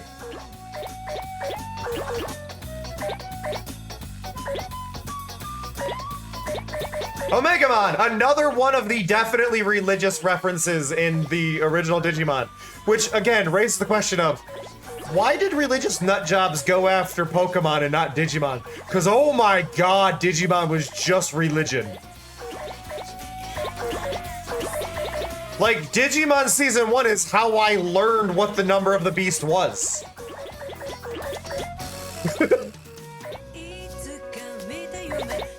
Pokemon and the devil! Do you mean Digimon? No! Like, they hung Gabumon on a cross!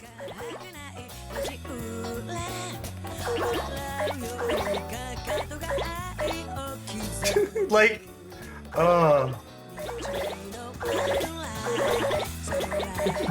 like,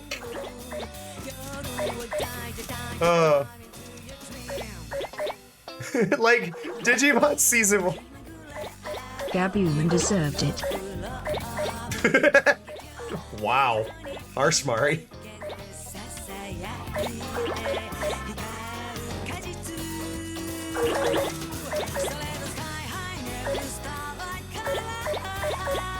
You know, I'm gonna throw one to you, Kayla. I'm gonna throw you one. I'm gonna throw you one on this weirdness with Digimon that never clicked until I grew up.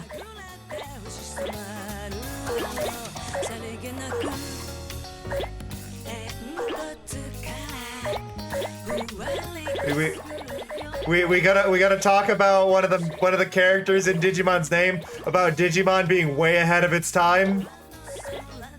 The one person they met named Genai, which doesn't sound like much until you type it out.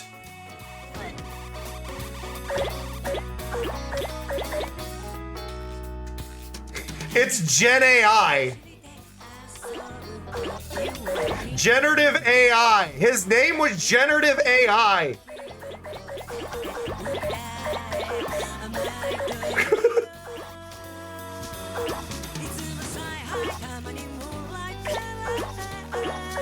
Which is just like, what? Ah, Digimon was fantastic. Also, for anybody who hasn't watched Digimon Ghost Game, you definitely should watch Digimon Ghost Game. Digimon Ghost Game's fantastic. Okay. Yes, he has two N's, but I'm going to argue that that is also the Japanese name, I believe. So giving him two N's is just a pronunciation thing more than it is actually the spelling. Is there a new Digimon anime? I didn't know there was. I didn't know we got a new. Oh yeah, no, there is that new anime. I don't know how I feel about it. Ghost Game was a lot of. Ghost Game was really well. Okay, so the important thing with Ghost Game is Ghost Game was meant to be a shonen version, because Digimon to me doesn't typically qualify as what I would consider a shonen anime. Have a good one, Irish. Thank you for hanging out, and I'm glad we were able to help. Ghost Game is a different formula to Digimon. Digimon, to me, while technically it does qualify as a shonen, is not a shonen in the sense that I usually view shonen. Shonen, to me, are anime that are not intended to end. And, okay, it's Kanoko. Kanoko is the best Katamari cousin. I don't remember which one that is, Kayla. I don't remember which one that is. But shonen anime to me are anime that are not intended to really end. They're kind of meant to go on endlessly. And I think Ghost Game handled that really well, where you can really just watch any episode and you're not missing out on things. Like, you're not missing out. You're not losing out on anything. It's mostly filler, but it being mostly filler, I think, is an important one. Yeah, wait, is that, I don't remember. I don't remember which one that is. I remember I didn't watch Frontiers, really. I tried, and I couldn't get into it. And I remember there was one where the main character had at least 3 Digimon, and I couldn't deal with that one. So, there's... I missed some Digimon. I know there was a good season of Digimon. I don't remember which season it was. I think it was 5. Was the one where it was kind of like a detective agency itself, or like it was a Digimon secret, like, government agency team, and I love that one. Data Squad was weird. Data Squad was weird. I liked it though. It was just very different than what you expect for it. Ooh, here is a question. Here is a question. Who is your favorite official Digimon tamer? Any generation, any trainer, tamer, whatever term you want to use. Who is your favorite human Digimon character?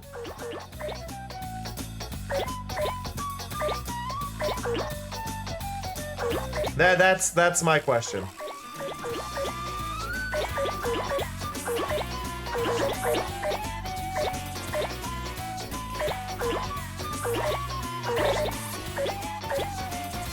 I had a love-hate relationship with Ty.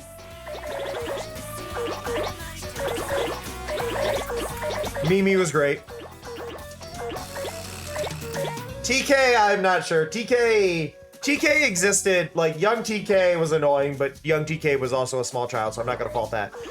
Teenage TK came at a point where I was also being a teenager, and I had mixed feelings on him.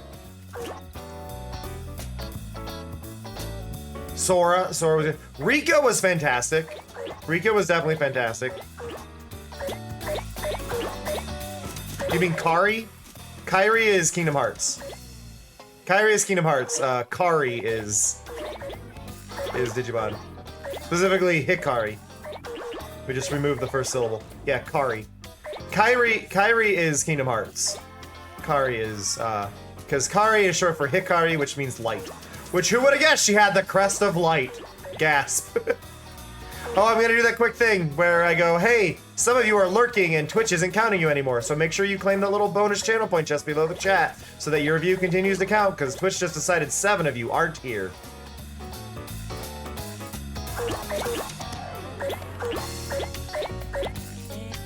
My favorite trainer, and I'm curious who's gonna remember who this is. My favorite trainer was only in like 1 or 2 episodes. Yeah, no, the chest shows up. If it's not there, that's a sign that you've been collecting it. If it's there, you haven't been. My favorite trainer in Digimon is Alice.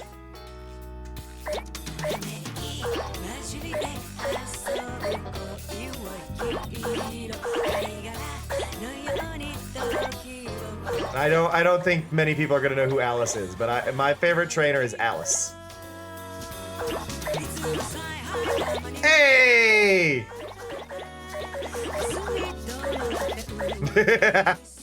Yep. The goth girl with Doberman. She was in season 3. Yep.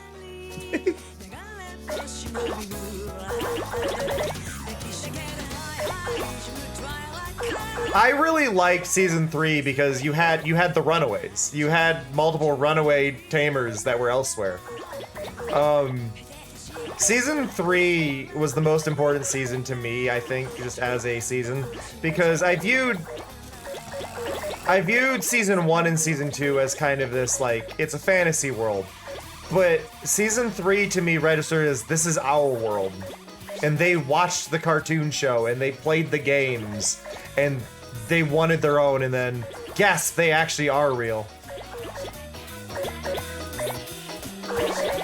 And it's just one of those little, like, I really, really loved the whole thing. Oh, yeah, no, and, like, because her dad was one of the developers, too, wasn't it? If I'm remembering correctly.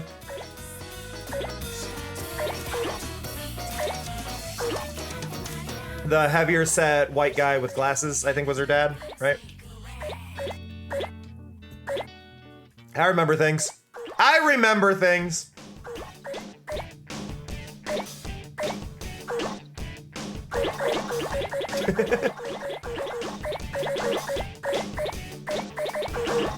But no, you say that, Kayla. I think that was actually my first. I think that may have been what set me down the path of going to college for fashion design. For those who don't know, fun fact about Cameron: Cameron went for fashion design and concept art. Well, fashion design and fine arts because I wanted to be a concept artist for video games. Ohio doesn't have shit for game design courses or game design concept courses or anything. So If I stayed in state, I had to kind of mix and match with ones that I felt would go well for that, and I went with fashion and fine arts, and I really love fashion, and I still love fashion. Rob, fashion is expensive if you want actual nice fashion, which I want to be clear, this is also why Infinity Nikki to me is like the best game. Fashion, microtransactions aside, Infinity Nikki is the perfect game for me because it is just chill, dress up, and simple gameplay and cozy vibes. Oh, did they, Clue? I hated Davis.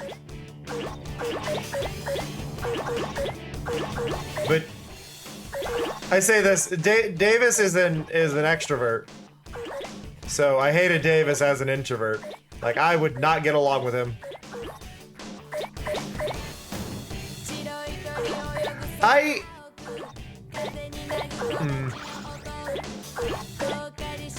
never saw him as too much of a jerk, but I think that's also kind of... I did see him as rude, but never quite, not too quite a jerk. We are very close to 33%.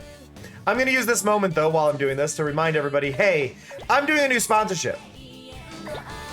I am doing a new sponsorship. You can see it flipping behind Mari a bunch. Star Trek Fleet Command. Do exclamation star in chat. There'll be a link that appears, or you can just scroll down. There's an info panel for it, with all the goals listed. But basically, if you do any of those goals, I get money. It helps support me. It's how I'm able to do this full time. It supplements anything that I don't get from tips and subs and things like that. And in less than 2 days, y'all have broken over $600 already, which is just stunning. One of the most advantageous things in there, though, that I do have to bring up is if you buy a $20 pack, they will send me $40 in response. A $20 pack, they will send me 40. So if you're somebody who likes to buy Stream Loops cards every so often, or is thinking about gifting subs, that is a way that you can help me way more than you ever would with a sub, because $20 worth of subs is 3.5 subs. For $20 worth of subs, I would get $10. Versus $20 going to that Star Trek game, I get $40. That is 4 times value versus subs. Stream Loots, I get 90% cut. A lot of people get 80. I get 90 as a partner. So I would be getting $18 if it were through Stream Loots. But again, if it's through that, I get 200% value. So I know it's annoying that I'm pushing it, but it is honestly extremely, extremely helpful, and I have to bring it up every once in a while. And in less than 2 days, some people have almost 100%ed all the challenges other than the 7-day one, which can't be done in that amount of time. So, just genuinely thank you so much for being so supportive and wonderful with it, because it just means a lot. So just a huge thank you to everybody. Y'all are amazing and wonderful, and it means a lot. Yeah, you can even see on screen when you guys complete a goal, it even pops up and says you completed the goal. Sometimes I miss them. Like, sometimes I am not fully aware. Like, I missed earlier, Mordic reached level 9 during this stream. Yay, Mordic. You know, like, stuff like that. Like, I missed those. Strabo reached level 6. That also happened.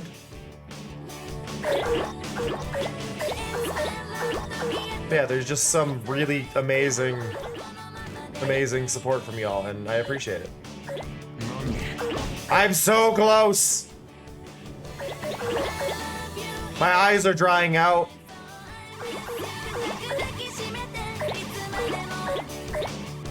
I haven't blunk.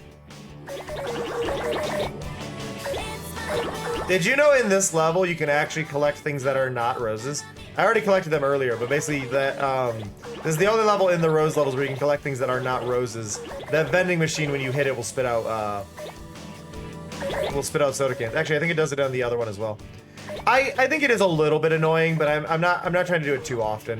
I try to do it like maybe 2 or 3 times a stream, once per hour, but just enough that I can bring it up. But if you're in the Discord, I say who all has hit goals, and I let you all know how we're doing on the progress of it. I also have little guides to explain things. Like if you're trying to do the 7-day chest thing, you have to complete 100% of the dailies, so it's a much harder quest to get. Things like that. But I love my Discord. My Discord is absolutely fantastic. Oh, we're really close. We need 300 more. We're almost a third of the way there.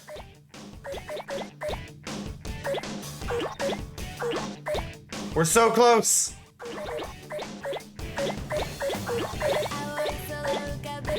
So close.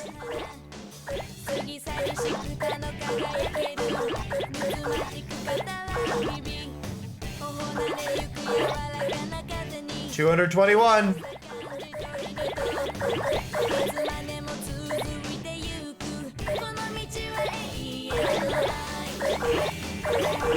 Oh. 1, 2.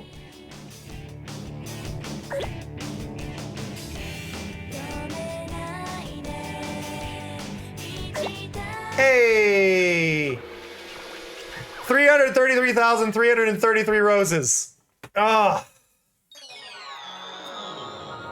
That is 33.3 repeating % of the way done with the final level in Katamari. I still want to complain. I still have to complain about this. The biggest disappointment I have with this Katamari game, the biggest disappointment I have with this is that they did not add a bunch of fancy trophies. They just did trophies for, they just did special trophies for, beating levels. They didn't do it for all the levels, they just did all the main levels and getting the little cutscenes. And it's like, you really missed out. Like, the idea of having bonus trophies like, oh, you collected the cow bear. The cow bear would have been a fantastic one to be a trophy. Oh, you collected 1,000,000 roses would have been an amazing gold trophy. Like, they just dropped the ball on that. And I know it's because they outsourced it to another company that doesn't really make a lot of games. The only other things under their belt are the, yeah, you like those games, don't you? And Klonoa's remaster. That's all they have. That's all they have under their belt. And then they have the Katamari remasters. And they did a fantastic job, but I am sure they are under, like, the most time crunch possible. Don't make any changes, restrictive rules. And there, this is what I was talking about. Look, Kanoko's just laying there. Kanoko's arms and legs are retracted. Listen, they can only do what they're allowed to do, Kayla. That's the big thing for them. Like, they're great, but they only have so much they can do.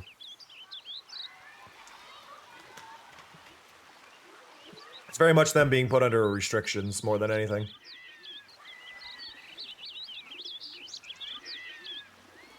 The important question, Kayla, is the Klonoa remaster better or worse than the Tomba remaster? Oh, Tomba.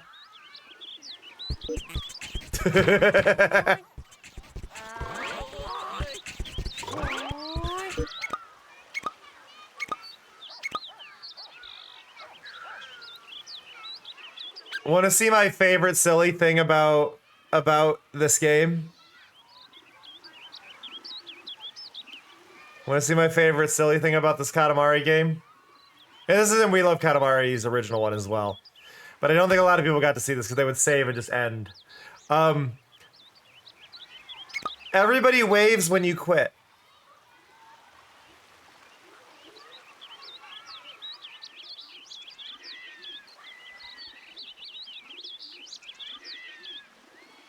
Everybody waves.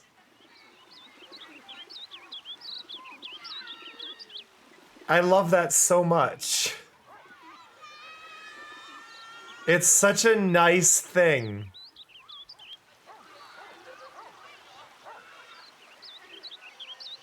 It makes me very, very happy.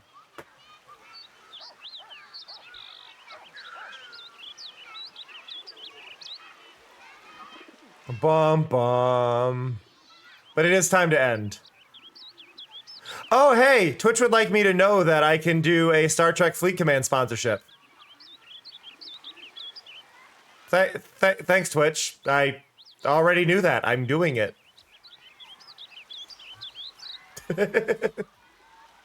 But no, I appreciate y'all a bunch. I'm looking for who to raid out to. But as I do this, thank you again to Sky. Sky for the resub.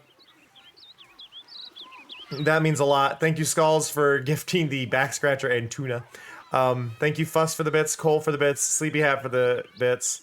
Thank you, Puka, for the bits. And then an extra special shout out to Input Bowl for the 50 gift subs, and Dirtbag for the 5 gift subs, and then Input for the additional gift sub in there. Oh yeah, by all means, Kayla. I feel free to. I am going to lay down though, because my sleep is all screwed up still, and it will perpetually be screwed up. I need to send you away though, and I'm trying to see where I should send you. And I'm looking for somebody. I want to raid somebody different. But we were talking about web fishing before, and I know some of you have not heard of web fishing, so I want y'all to see web fishing. Our friend Dinah is playing. So you can go give her some love. She has the best title in the game, which is the one I use, called Shithead. So go give Dinah some love. I would appreciate it, because Dinah is playing web fishing. Dinah is a wonderful, wonderful person, and I'm sure she will be happy to have you. I will be streaming again later. I stream twice a day. I'll be streaming in about 4 hours, a little over 4 hours. So go do all that stuff. I appreciate y'all a ton. I hope you have a fantastic one, but I will have to catch y'all next time. So again, but really quick, if you're not in the Discord, join the Discord, sign up for the roles, do all the proper stuff. Make sure you read the questions. Don't just approve them. But I'll catch y'all next time. That said, see ya. Love ya. Bye-bye. あ、感じる。コスモを感じるわ。